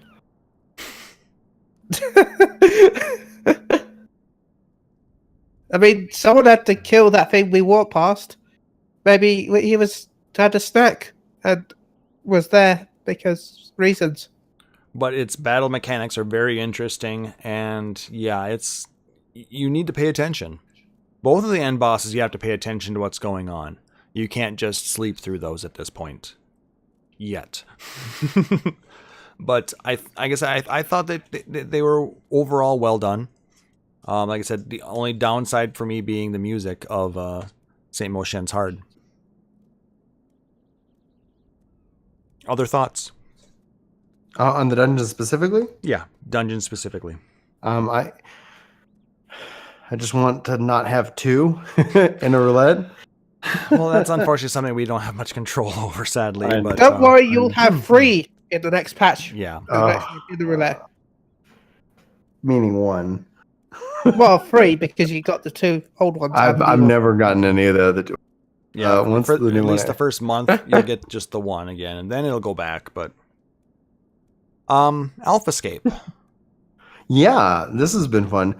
I really appreciated it. How like the entire Omega raid.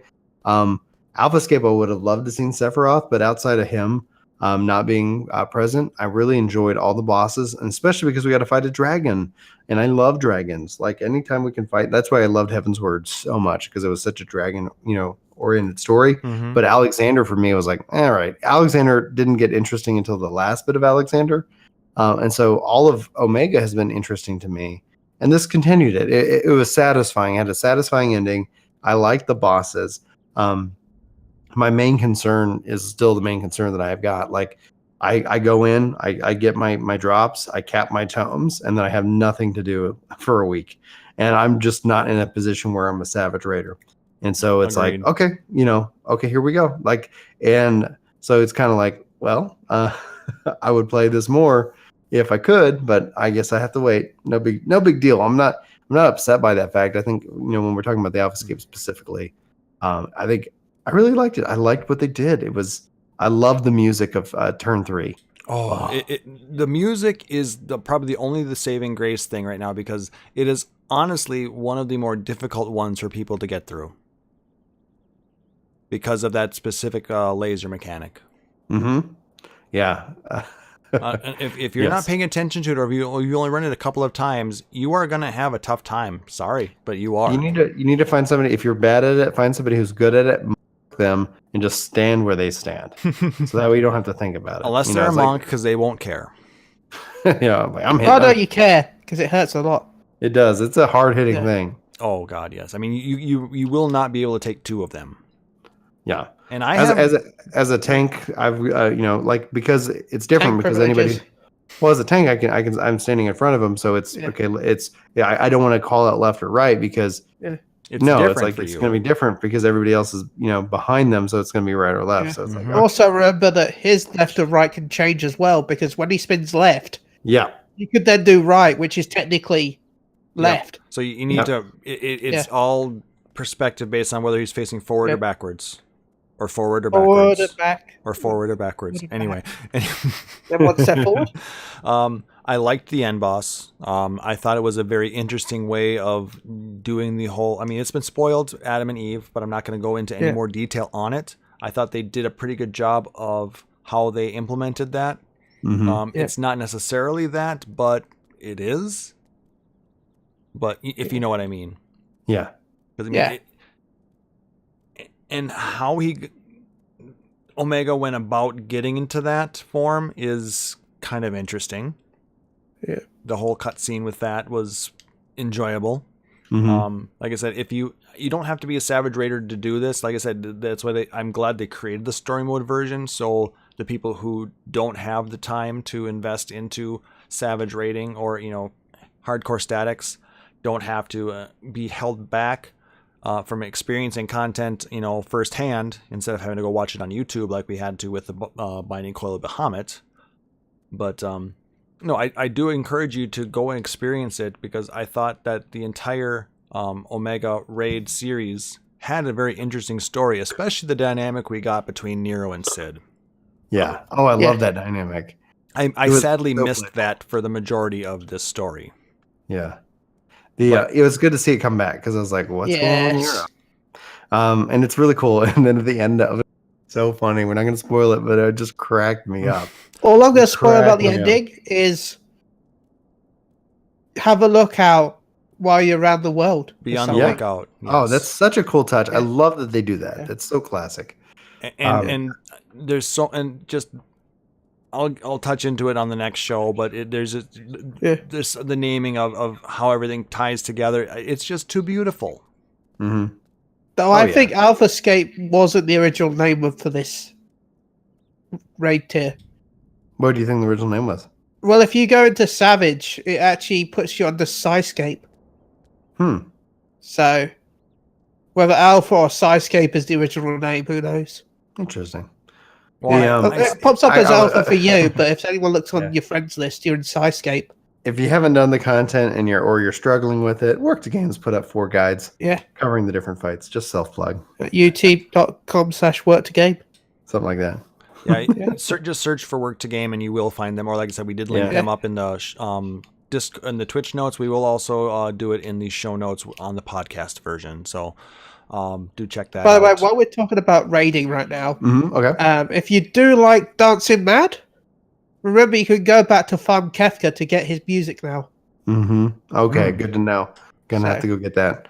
I love the Kefka fight. I really did. Yeah, that was probably my favorite. 4 different music. I haven't been yet, but there's 4 different scrolls that I saw. So they added all the scrolls to normal? Yeah. Oh, I'm going back. Yeah. I love that fight to begin with, and I love the music even more. But remember also Savage Mount plays Dancing Mad. I've enjoyed the Omega raids. Now they're more trials than a raid, but I still don't. It doesn't bother me that much. I mean, that's my only complaint about the raids. Is they're not, like I said, it's no longer, since we lost Binding Coil of Bahamut, that was the last true raid that we had. Last true 8-man raid. Yeah. Now we get an 8-man Instance. boss rush kind of thing. Yeah. But it's just a wording thing. I understand it takes a lot more time to create a full dungeon of content for this. But like I said, I'm hoping that they can bring something like that back in 5.0. Yeah, it's gonna be neat to see where they go from this, because if Omega was, I like how it kind of tied into the story of how it led into 4.0. So it was really kind of that. It felt more meaningful than Alexander just being off there to the side. Oh yeah, I mean we got a lot of backstory in this as well. So definitely keep tabs on that. I'm gonna call it now. I think 4.0's raid is something to do with Zodiac. Possible. Calling it now. We'll see. Who knows? All right, mark your calendars, guys. Brin says it's Zodiac based. Pulling out big predictions, like making huge jumps. Place your bets. No, just kidding. Don't. So let's talk about the other big piece of content we got. Uznair. We got a new map, or a new potential instance within the maps. So instead of always going to the is it not the hidden canals, the lost canals of Uznair, we now get the shifting altars of Uznair. Shifting altars, man. It's you can get either one or the other. If you still get, it's still not a guarantee that you're going to get a portal when you open up a map. Right. But so they've got it marked like as like either more frequently now, but essentially it's going to be they're going to adjust the pop rates of the shifting sands, and it's magical, man. Have you run it? I have. It's magical. It's my highlight of the patch. Elevator doors I like the Elder Summons. They're the best. Yes. There's a only because of Golden Namazu. Actually, we have never gotten the Golden Namazu. We've gotten different ones. So. Yeah, I got 2 Elder Summons on my map, so I got the Golden Namazu and the Giant Mandragora. We got the Giant Mandy. And then, we also got lucky and got the 5 Mandragoras to spawn at the same time, which is really cool. I think they always spawned with the Mandragora. I think so. And we got because with the Golden Namazu, it spawned the Namazus that run around. And then we actually got the Giant Elephant once, cool. which spawned 3 of the big elephants as well. Nice. And I also got the Golden Namazu all at the same time. It was an absolute cluster at that time, and it was hilarious. But we didn't actually land on the Elder Summon. We landed on we had gotten an Atomos, and Atomos got hit by lightning. Striked it down. Yes, and then we got this the giant elephant god showing up, and all hell almost breaking loose, and it was amazing. I've actually started collecting maps again. So definitely something to do. A lot of fun, a lot of cool loot. So check it out, definitely. And like I said, I really think that of all of the things that have been brought into 4.0, actually even starting back in 3.0, these little hidden portal areas within the maps has been probably some of the most successful content that SE produced for this game. Because the only downside to it is it's restricted to your server only. Mm-hmm. And that's where I'm really, really, really rooting, especially after Yoshi P's, like one of his interviews, I think it was DualShockers, talking about mega servers. That's a journey to get there. Mm-hmm. But first, just like we're on the same server, like we're on the same data center, and then we can all like just balance out the maps, like, you know, fill the different zones with people, and then I think that adds in the ability to do maps, and then to do, you know, like then they could even do more with the open world content that they've got, and to be able to then add more open world content. You have to have people to do it, and if you don't have people to do it, it's not going to be successful. And that's why it's like I don't want them to invest in open world content until they figure out the network thing, and that nothing says that louder than the reception of Eureka. Well, I think the problem with Eureka is more the fact that the design of the particular instance is poor to begin with. Mm-hmm. It's not. It wasn't conducive to good stuff, but that's another discussion, I think. Right, but like to the thing about talking about the maps, like the thing that I think rings true throughout is that if Eureka was not instance content, several of the problems that I have with that content go away. You know, it's like you might not be like for you, or might not, you know, speak to what your goals are. Some of the stuff I found in there truly interesting, but the fact is that when I form a party and it's like we get a group together and we're about to get ready to go, and I lose people because we cannot invite people into the instance, goes, man, I wish this was an instance content. But it has to be saying, because it's not just that it's instanced, it's timed instance. Yeah, time instance. So it has these weird things, and I as an engineer, as a software, they did this because they don't have the other thing in place, and hopefully they're working towards the other thing that I described, where we're all just, you know, like it just kind of match makes or balances you into the zone. because so basically it keeps the instance alive the entire time instead of creating an instance, running it for whatever its life cycle is, and then slowly ramping it down until everybody leaves, closing it down, reopening a new one. Yeah. I understand. Exactly. I kind of understand why they're doing that, because they want to make sure that the hardware is able to keep up with it. Because if you continue, and that there's people to do it, but it's going to require a lot more on the back end to make sure that instance server can stay up and running and stable with the amount of traffic going in and out of it. And I think that's why they're probably monitoring their the data that they're getting from that to see, can we, with this current infrastructure, go ahead and create a more persistent instance like that, where people are constantly coming in and out like that, or are we going to have to figure out a different way of doing it? Well, and it's literally that when let's say we're on Primal right now, that we zone into, let's say, the Ruby C. Everybody on Primal zones into the Ruby C, the same instance of the Ruby C. And so then the system says, after we get 120 people in the zone, make a new instance. They've already built the technology that each zone can be instanced, and they do that at expansion time because there's such a rush, and they want to make sure that people can get through the zone and these zones aren't crashing. That's where the Eureka needs to go. And so you're talking about, I completely agree. It's monitoring it. But the reason you have to go that is because it's at, if Eureka was just server side content, it would have been dead a long time ago. Yeah. Data center allows people from the entire data center to come in. What I say is that the core of the whole game, the entirety of the whole game, all the zones that go underutilized need to take that approach where people get put into the zone. And then if there's too many people in a zone, then it just makes a new zone. I think it would make the starter zones a lot more lively. It would, because all of a sudden, and that means that all of that content too can then become useful again. Because the reason why you don't want to invest right now in content is that there might not be any guarantee that somebody's going to do it. So why do you want to go spend the hours to make it happen when no one's going to do it because they can't find somebody to run that content with? And so all of a sudden, especially let's say the starter zone, imagine going out there and you're always seeing 60 to 120 people in the zone doing various things.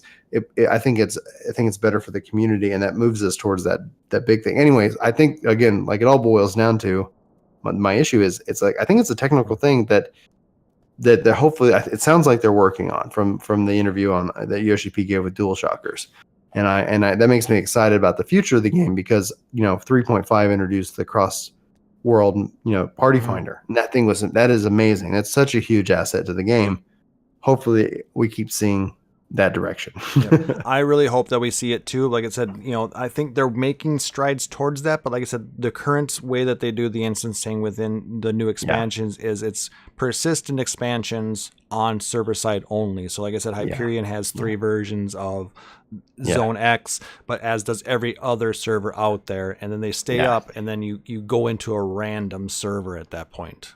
Exactly. But they need lots more work that they can do. Exactly. Like I said, we're not sitting in on those meetings. We can't tell them our ideas, but I know that they have some highly paid people that they have on staff that hopefully are taking care of this issue, so we can have more lively worlds, and hopefully it doesn't boil down to server combination at all. Yeah, I don't see that happening with 14 million registered users with the game, growing. I think that, Stormblood brought in a lot of people. I think 5.0 is going to be, it's going to continue the trajectory.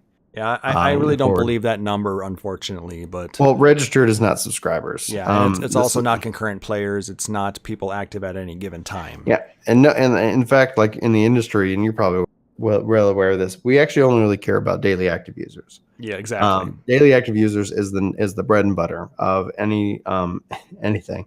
And so that's the true question. And that's a huge topic for another day too.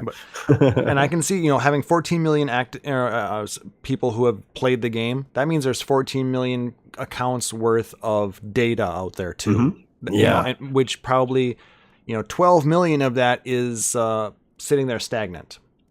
Mm-hmm. I wonder if they also have a method of keeping that clean, so it's not interfering with the access that we need to get onto the servers. Oh, I'm sure. I'm So sure that's just another question that popped up in there since you mentioned the 14 million number. And then let's go ahead and cap off the discussion here with talking about anything else that we've experienced within 4.4 that we wanted to talk about. On the negative side, that 4.4 literally is the weakest of the patches that we've seen historically at this time. 2.4 got us a ninja job, and some other stuff. 3.4 got us the Wondrous Tales, which was just so good and so refreshing, and still viable today. 4.4, I think, for repeatable content for players who have leveled everything, for players who, there is no real incentive to like, for me, like my 4.4 playing, I want to play more of it, but there's not much to do. And it's like, okay, I could go do like Savage if that's something that would work for my schedule, but it doesn't. So there is definitely a weird disparage of gap in content as it relates to progression, or as it relates to just whatever I guess my personal goals are. And so 4.4, I was when they announced the content in it, it kind of sounded like, oh, is that it? And when they released it, I go, oh yeah, that was it. And it's like, and when you look at it, the story, it's great, but you play through the story once. Alphascape, it's great. And you're going to play through that a couple of times. The dungeons are great, but at some point I'm not going to need them. And they're going to fall. I'm trying to make sure I pace myself on the dungeons so I don't burn out on them. Because it's like, I really do appreciate the work they put into it, but it is a 4.4, which is it's like a weird, hard question to answer. Is this the patch to come back for? And I would say actually no. I think 4.5 is going to be the patch to come back. We'll have to see what 4.45 brings us as well, because we haven't gotten the entirety of 4.4. To be fair though, Brian, go ahead. Patch 4.5 is going to be designed for people to come back. Mm-hmm. That's exactly what I feel like it's going to be. Well, no, that's just how this game is. The odd patches are always the patches designed for players to sort of. 2.5 gave us a huge, plot twist. Yeah. 3.5 gave us, a lot of craziness, coming into, this expansion. So I think 4.5 is going to really continue that push towards the next expansion as well. It has to, or otherwise Stormblood is going to be the weakest expansion. I mean, it already is. I'm sorry to say. I mean, well, it is. There's a lot of great things that came from Stormblood. I don't know. This expansion had less Justinian, so that's always a plus. True, less Justinian. But 4.0, like I thought, was very it's the weakest. Haha, just kidding. Well, 4.0 felt like it was very significant. We got a lot with the expansion, the dungeons, the story, the new zones. Like it was very significant. The patch cycle from that point has not been even matching what it was previously, which to me, basically makes me think that they're working on something. And that's all. Like I've said this to Chili on when we were on the Casual Hardcore podcast, is like, my fear is that I'm putting expectations that aren't fair to the developers, thinking that they are working on something big, because what else are they doing? Because it's it's like, why are we getting less? Like, are we paying less a month? Like, do we need to pay more a month? Like, what's that balance that like kind of solves some of these problems? I don't know. So anyway, that's my other. That's my give them a bigger budget. I agree. Budget's a huge thing. Talent, also finding the right people to do the work, maybe can also be a challenge. People? I mean, they can charge us as much sub fee as they want, but if they don't see all, if they're not even a core it. of it. Yeah, I guess I'm just looking for a reason. Like, I'm looking for two things. I want XP to be relevant again. It used to be merit points. I'm all for merit points. I think that they shouldn't change how the classes play or battle, but there's 1,000 things that you can do quality of life stuff.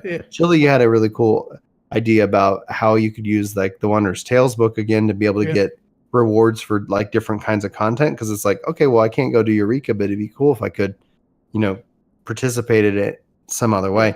The other thing was, like somebody said, like, our poetics cap has been stuck at 2,000. What if every merit point you got, you had the choice of increasing your movement speed in town, reducing your sprint cooldown, reducing teleport cost to an aetheryte, or increasing the total cap that you can carry some of the, just like these little quality of life things that don't break the raid scene.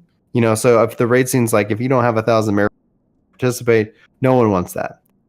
So you make it not having to do anything with that, but you still make XP relevant, because every time you get a level's worth of XP and all these quests and all these rewards that I get that say 0 XP because I don't need it, it makes me go and say, maybe I should go run those fates. It's like, it's such a little thing in my mind. And somebody earlier was talking about Destiny 2. Destiny 2 rewards you with a little treasure, box every time you get a level's worth of XP at cap. Like, thanks. Like, it doesn't have to be crazy. Hell, I want to bring up one thing. Remember when we get veteran rewards? Remember that was a thing. Veteran rewards, yeah. Yeah. Then they said, "Oh, we'll be doing a new system." Yeah, where they've done it once. Yeah, you've done it once. Well, something's going on. They added a couple new things to the roles using those points that you get from achievements and such. But yeah, they really haven't done anything for, if you subscribe for the next 90 days, you're going to get, I know. I'm surprised by that. I thought that was going to be at least 2 or 3 times a year. And it hasn't happened. Yeah, I was hoping like every time one end said add a new item. Even if it wasn't something about it could be a minion. It doesn't matter. If you subscribe for the next 90 days, you get this outfit. It doesn't matter. Yeah, I know. It's like you get your Noctis outfit. Yeah. Yay. Could be Noctis. You can get your Gladius outfit by that outfit. We've just made it some pants. No, I want a Prompto outfit so I can be best boy pictures. Yeah. Or get the Ignis outfit and I can go, I've done it. I've discovered a new recipe. And I will glamour that onto my Ignis outfit just turns color into a combat class. But right, that's so weird because I was even thinking about that. Yeah. Okay, that happened right after the launch of Stormblood and has not happened since. And it doesn't even have to reward insane things like mounts, minions, or even glamour, like log in for the next night, sub for the next 90 days, and we're just gonna throw something at you. I don't know. Fireworks. Yeah, who cares? People might not like fireworks, but it's like at the end of the day, why not? It's like it just seems like a nice little thank you for people like us who remain subscribed and play the game. And it's also a neat little thing that it's like, oh, I was here for this.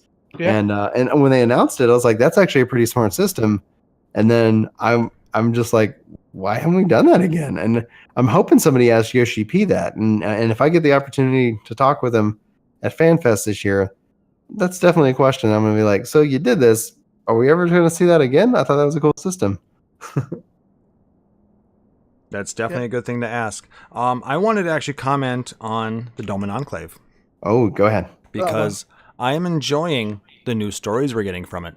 Mm-hmm. The expansion of the zone that we're getting as we progress with, continuing to throw our retainer trash at them. Mm-hmm. I mean, I just go to Eureka and then get a load of those cleared Debbie materials and then go trade them. Yeah. I actually send my Allegan silver pieces that I get from Retainer Ventures. Yeah, me too. It's perfect. Yeah, and I like that we feel like we have an actual impact on it, because in the other patches, the cities were getting rebuilt or building, etc. And you this feels like we notice, okay, so this changed, this changed, this changed. You do a comparison patch to patch. Yeah. Now we're actually being a part of that, and we're watching it grow and change as we interact with the Shinzenkai and give our money to them, and they utilize that to grow and expand the Enclave. And the stories that we're getting through these, I think, are amazing. Oh yeah, it's such world building for the Domans. I did this week. I like the one I got this week, which was cute. The school? Yeah. Yeah. And I was sat at the school. It's like, yay, look at me. I would have loved to have been a Rogue Gaiden just to see how stupid that would have been. Well, as a Highlander, you looked pretty silly behind that desk. I mean, it looked okay as a Lalafell, but because you were smaller than the students. I was actually. They're like, oh, come here, kids, look at this warrior. I'm like, but you're so tall. So I'm enjoying that, and I'm really I want to see what we got. Some amazing things as rewards that we could purchase for completing the Enclave quest from before. So I'm hoping we get something similar with that, because there were some amazing housing items. And like I said, I wasn't used to not be big into housing, but I've gotten into it more and decorating things, and I'm having a great time with it. And it's it's the other thing that I've been doing to keep going within this game. Because like I said, I agree. I don't have time to do raiding. I was thinking about getting into this tier, but looking at the time that I have to give versus the time that I have that I want to spend streaming with everybody here on the Twitch chat channel, I don't feel that they would be entertained by that. So I'm trying to balance, the little time that I get from, I spend a lot of time working to then go into the game. So I'm kind of in the same situation as you are, Brin. So I'll be honest, this tier is a lot harder than the last tier. Yeah, and it definitely felt like that. It felt like they had a good up to the entire set. I'm glad to see that they're making some challenging content for those who it doesn't feel. To me, a lot of it feels challenging because of server ticks. Especially, I'm on Migos, I'm on O10S right now, and some of it, you feel like you should have died because it's just so instant. I mean, I noticed some of that just in the normal mode as well. I mean, the server ticks are very tight right now. So, I mean, they have things tuned, quite tightly, even like I said, on the normal mode. But I would imagine that even on the Savage mode, it's even worse. But, I mean, it was still beaten in less than a week. Congratulations to all of you guys who got out there and were world first on that. That's not my cup of tea right now. It does show the level of skill that the players have acquired. Because you also think about, like, what we had is they're coming off of Ultimate and going into this. So it's like you got a team that knows how to play their jobs and knows how to work together, and that just makes it to where it doesn't matter how difficult they make it. You can clear it. You work together. You learn the mechanics. You respond to it. You adapt, and then you win. So it's like just the fact that it's cleared under a week. That's good. That shows that. I think they did a really good job with the balance and with. From what I could tell, it still took longer than the previous ones, though. So I think it did take longer than the. Well, the first one took a while, or am I thinking? Well, the first ones always take a while because we're not geared and people are still learning their jobs. Once you get into the second and third, then the eye level is still at the same point basically as the previous tier, but we're more familiar with the way our rotations work. So and the skill gap is definitely starts to become more apparent because you learn it or you. All I know is I like the fact that in 09S DPS have to kill themselves. Okay. Yeah, I've seen that. All right. Final thoughts. As for everything that it did, it just is like I am more excited for the next patch, and I know that's a while away, and that's okay. I'm really excited for what they show off and what we learn about at FanFest this year, and so I'm not going to sit here and throw let myself burn out of the game. So I'm just kind of like, I play a little bit and then I do other things. So that's kind of really my final thought regarding the patch. It's not something that really captivated me because everything that I loved is not necessarily falling into that ultimate repeatable thing, with the exception of Ooze and Air. Yeah. Chili? As someone that's got into Savage rating since the last patch, last tier, should we say, I've definitely enjoyed the new Savage content. It's a lot more challenging, and I'm looking forward to trying to get past O10S and getting my hands on O11 and O12S. So that's keeping me playing. So you've got that to continue to look forward to. So that's a positive. Aside from Savage, is there anything that jumps out at you? Well, what jumped at me mostly was the anniversary stuff because I am a sucker for those sort of things, and I've been looking forward to that since my interview. Yeah, since we asked about that with you. Yeah. That was your question, I think, too, wasn't it? Yeah. Yeah. That's a good question. Yeah, I love stuff like that. Though I did feel ripped off that everyone else but the person that gets married gets the minion. That does kind of suck. So, you two get married. You get eternity cakes and some wings. They get cool little Moogle minions. No minion for you. So Moogle minions. You just need to attend a wedding. But I jumped into someone's wedding the next day.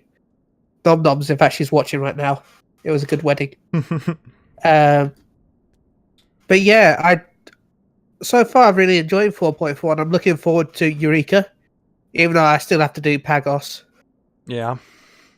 And as far anything else? The dungeons were pretty good. I'm looking forward to more Hildebrand, even though I haven't touched Hildebrand this expansion yet, really. Yeah, 4.4 was average. It sure was average. Yeah. Story was great. The dungeons were good, but there's not a lot that's keeping me continuing to log in right now. That's new. Like I said, we will run more Uznair. That's a definite, but it's not something we can do every day. You've been capping your tombstones of Mega Drive? I have been capping my tomes of Phil Collins. Yes. We love Phil Collins. But like I said, it's you run your expert roulette, 3 times a week. You clear your normal alphascape, and you do some other random things, and you're capped. It's not difficult to cap anymore. Never has been since this entire expansion, really. But like I said, just coming in and trying to find new and interesting things and hanging out with friends, that's what's keeping me coming on. It's not the new content. So that's my thought. I want to see what comes of it, but we didn't get anything overly spectacular that is constantly replayable yet. And that's just kind of my thought on it. So, like I said, it's fun to play, but like I said, if you're really on the fence about jumping back in right now, I'm not sure that I can fully recommend it right now. It's it won't take you long to catch up on it though. 4.5 definitely come in. Yeah, 4.5 I think is going to be the perfect time. All right. So let's go ahead and put a cap on that then. And we're going to go ahead and jump into some viewer emails and comments. I'm going to start from a message I got from Hirsch and Fersh on Discord. Hirsch and Fersh, I love the name. It's an amazing... And thanks for the sub. Yes. Hirsch knee Fersh, I think, technically. But it's more fun to say Hirsch and Fersh. It flows better, but apologies if it's not the right pronunciation. Hey, Klauss, longtime listener of the podcast. Hirsch Fersh here. My regards for losing Luna on the show. She really brought a lot to it. I hate to see her go, but you guys still put out a really good show. I listen to a lot of podcasts, so I don't catch many of them live, and I'm not really sure when you go live, to be honest, but I'd like to really come on the podcast and talk to you guys sometime. And if it works out with my schedule and you guys like maybe come guest host sometimes, but hey, that's just wishful thinking. Also, tell Chili I said praise Lava Scorpion. Keep up the praise good work. Lava Scorpion. And Hirsch, glad you were able to make it today. Thank you so much for joining us on the pre-show. And like I said, we had a great time talking with you. Thank you for the sub, and thank you so much for gifting one to Delmon TV, a.k.a. Brin. Very amazing, and we love the support so much. So thank you very much. Now, the part that we've all been waiting for. 2 episodes ago, I announced on our anniversary podcast that I wanted to do a giveaway based off of your guys' favorite memories of the show. I did not announce any of it on Twitter. I kept it only on the podcast because I wanted you guys that are listening to be the ones to enter and win. And we got 4 amazing entries, and I'm going to go ahead and read through all of those now. From Bunny Faybell. This is my favorite entry. Well, duh, because it's actually written to @ChiliUK with the hashtag PDR 3rd anniversary. Quote, my rings was forged with lava scorpion molten lava, and now I shall put this on my potato finger. Yay, best one. Well, and it had to do with their 3rd anniversary, too. So, their 3rd anniversary, our 3rd anniversary. How cute. And also that made for fried popotos. From Talas Marvelous at Phoenix Down Radio. After finding your podcast, I was ignited and got more into the game than ever before. I did my own podcast for a while and developed friendships that are now huge parts of my life. Thank you for all the magic that your show creates. Hashtag PDR 3rd anniversary. Thank you so much for that, Talas. You are an amazing supporter of the show, and we really appreciate your entry. Can I say this one from the Sexy Beast? Yes, you may. Yes, this one's from Timothy Nooms at Timberelli. First turned into Phoenix Down Radio last week, where they all said fareway for now to a special friend. Even without context, I feel a very personal significance between these wonderful individuals. I'll never forget. Thank you. Hashtag PDR 3rd anniversary. That was a very nice one. Tweet right now if you want to head to, because we're still reading it. I will monitor, see if another one does pop in, and I will re-roll if I need to. And this one is from at Linalia, at Phoenix Down Radio. Remember the time when I was on for 5 minutes and awkwarded up the place? Good times. Hashtag PDR 3rd anniversary. And I actually have gone ahead and with the entries we've gotten, I went to random.org and I generated a number, and our winner is Linalia. So congratulations, Linalia. I will be in contact with you to get you a code for a 60-day time card. Thank you so much for your entry. I really do appreciate that. We all do. And we hope you guys continue to listen to the show, stop by the stream sometimes, and say hi. We really love interacting with you guys. Speaking of that will do it for this episode. No, I want to announce my competition. Unless you want me to do it, my shout-outs. Oh, go ahead. Moogle Go Round. Well, just before Moogle Go Round Radio, I was doing the 24-man dungeon, Labyrinth of the Ancients. Ooh. And I had something interesting happen to me. I was running in as a warrior. And now on the boss, I can't remember what the name of the boss is, but the boss with the magic pots. Thanos. Right? I was, the two other alliances ran in and pulled, and I was still on the way there. I was like on the stairs beforehand. Now, as I was running up, he decided to run out the arena, run down the stairs, and attack me, and then teleport back into the arena. So someone said to me, "Oh look, it's another case of hashtag chili hacks."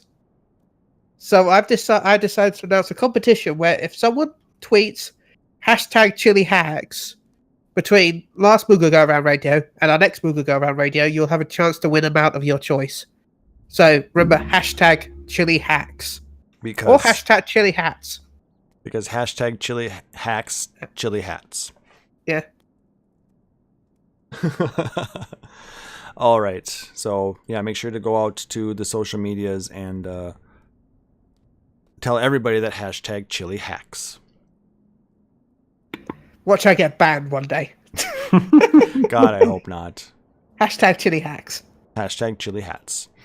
All right, so now that will do it for this episode. If you guys liked what you heard, please make sure to like, subscribe, or follow us on iTunes, Stitcher, Google Podcasts, or whatever your preferred podcatcher is. And if possible, leave us a rating or review. It really helps other people find the show and helps us to grow within the community.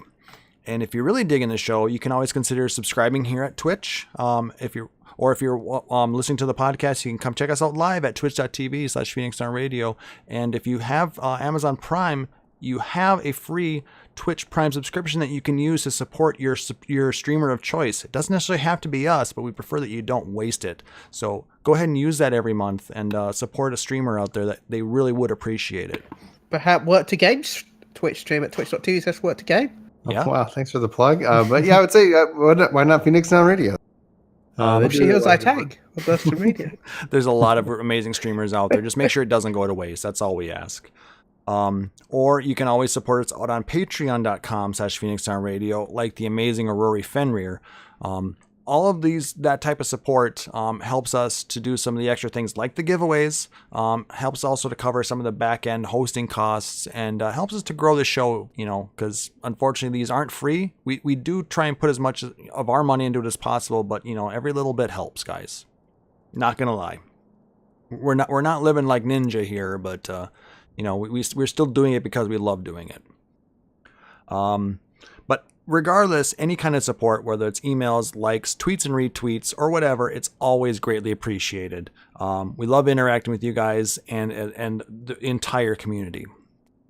Our website, where you can check out the backlog of all of our shows as well as Moogle Go Round shows, is phoenixdownradio.com. If you have questions, want to just say hi, or you have a suggestion for the show, you can hit us up on email, podcast@phoenixdownradio.com, or you can hit us up out on Twitter at PHXDNradio. And if you are out on Facebook and you want to join our Facebook group, it is at facebook.com/groups/PhoenixDownRadio. So, Brin, as you are our guest this week, why don't you go ahead and tell us a little, recap about yourself, tell where people can find you, and share your resources as well. All right, will do. Thank you, guys. Thanks for having me. Absolutely, it's been a blast to be able to come hang out with you guys, talk Final Fantasy. Lord knows I can talk a lot about Final Fantasy and just in general. So you can find me over on YouTube, Work to Game videos. You just search Work to Game. It can be with the number 2 or the letter TO. On Twitch, Work to Game with the number 2. And Twitter, with Work to Game. So either way you spell it, if you Google it, you should be able to find something about us. Hope you check us out. We always really like to engage with the community, so feel free to leave us a comment. And you'll probably see a response. Hopefully, sometimes YouTube isn't the best at actually letting me see comments, but it's interesting. Sometimes I get them. I'm like, oh, this was months ago, and then I always like to reply because I always feel that this is a community and it's about the conversation, and I always like to have that that concept of breaking down an echo chamber and making it something where we might not agree on either the how or the why or the what. But we are fans of video games. We're fans of the Final Fantasy, series, as well as other RPGs. I love Dragon Quest. But I love talking about video games. I can do it until my voice gives out. and so with that, I just, check us out if you like. Otherwise, guys, keep checking out Phoenix Down Radio. They do a fantastic job. It's not easy, the work that goes on behind the scenes, and to be able to coordinate and be able to put on a show. And to be able to put the love and attention that these guys do, I guarantee you, you're not going to be disappointed. Just kick back, relax, and and enjoy the show. Thank you. And then, anything else that you wanted to plug? Any projects that you got coming up soon? Oh yeah. So I'm working on a couple of videos. I recently kind of returned to Final Fantasy 11, and so it's there's a lot there. And I've been with the community's help. I've learned a lot, so I'm going to be putting together kind of a returner's guide. Here's the 5 things you need to know. I'm going to be working on a video soon. That's kind of what Final Fantasy 14 should learn from Final Fantasy 11, and that's gonna be fun. I know there'll be people going we don't want 14 to be 11, and I don't want 14 to be 11. But I think that there's some things there that are interesting, and hopefully we'll see in 14 at some point. Because they've kind of solved some of the problems that we've kind of discussed here, and I don't think they need to solve them the same way in 14. But it's okay, hey, Yoshi P actually hinted that 11's going strong, and there's might be some more announcements coming up soon. So I don't know if he's just trolling or whatever, but either way, I think it's fascinating. We'll have to see where he goes with it. And then I'm also working on kind of a video, probably be pretty controversial. And I'm not doing it for the sake of controversy, but we do a series called Community Feedback. And basically we take comments that people make on videos and we talk about them, then we highlight them.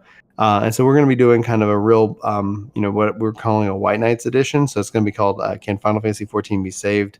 White Knight edition, and really focusing on people who came in and either didn't watch the video and left a comment or vehemently disagreed with my assessment of the state of Final Fantasy 14 as it exists today, and going to highlight their comments because I think that it's important that gets pointed out and talked about, and so I'm trying to, I've been curating. We've got thousands of comments on why Final Fantasy 14 is dying, and so it's I'm trying to find the right ones. And that's actually a little bit bigger of a project than I expected it to be. So I'm working on that, and that will be interesting because the thumbnail in and of itself, I'm sure someone's going to call me on clickbait. But honestly, anytime anybody says your thumbnail is clickbait, I go thank you, because that's A, you don't know what clickbait means apparently, and B, you just complimented the fact that I made a kick-ass thumbnail. Excuse me. Well, thank you for joining us. We really appreciated your input today, and I hope you enjoyed this discussion as much as we did. Chili, I know you're really good at whoring yourself. I'm pretty good at this. This is my skill. I would like to shout out to Maelstrom Radio for having me on recently at twitch.tv/Maelstrom Radio. It was awesome to celebrate your 98th episode. You get really close to the 99, really close to the 100th episode. A shout out to She Heals I Tank, who I played some roulettes with Arby today. A shout out to Moogle Go Around Radio. Go check us out. Thank you, Paul, for as always being awesome. A shout out to Brian at Work to Game. Go check those out at youtube.com/work2game. Really good channel, and I've tried to keep up with all the videos, but there's so many really good videos, so go check them out. Sorry, he's prolific. And yeah, I'll end here because my nose is running. And where can they find you? Chile UK, CHILLE UK on the Twitters. And of course, I want to shout out to Luna, to Nicknar, and to Yelta for joining me last night at the A New World Final Fantasy concert. Had an amazing time. Check out the pictures out on my Twitter at PHXDN_KLAUSS, Phoenix Down Radio _Klauss. Shout out to everybody listening on the podcast, everybody joining us live here at twitch.tv/Phoenix Down Radio. I hope you guys had a good time tonight. I know I sure did. Discussing the state of 4.4, and a whole bunch of other stuff that we talked about for the last 2 hours and 15 minutes. So we sure can talk some days, can't we, guys? Oh yeah. In fact, I need to get some water. Yeah, like I said, that's why I have my big jug of water here and my cough drops to make sure that I can keep going if I need to. But it's good time to end. So on that note, for my co-hosts Sarah Timono, for Chili, and for our guests Brin, I am Klauss Nightbringer, wishing everybody a wonderful evening. Thanks for joining us. Take care. Phoenix Down Radio is a production of PhoenixDownRadio.com and Illusion Productions. Final Fantasy XIV and Eorzea are trademarks of Square Enix. In-game content for Phoenix Down Radio is the copyright of Square Enix. Opening music for Phoenix Down Radio is provided by Guilty Gear Rock You. Check out the Metal Chocobo theme cover and many other music videos at youtube.com/Guilty Gear Rock You. Closing music for this episode is provided by Guitar Wanker 90. Please check out their full version of Matoya's Cave and other rock video game covers at youtube.com/Guitar Wanker 90. The views and opinions expressed in this episode are those of Phoenix Down Radio and its hosts and do not reflect the views of Square Enix.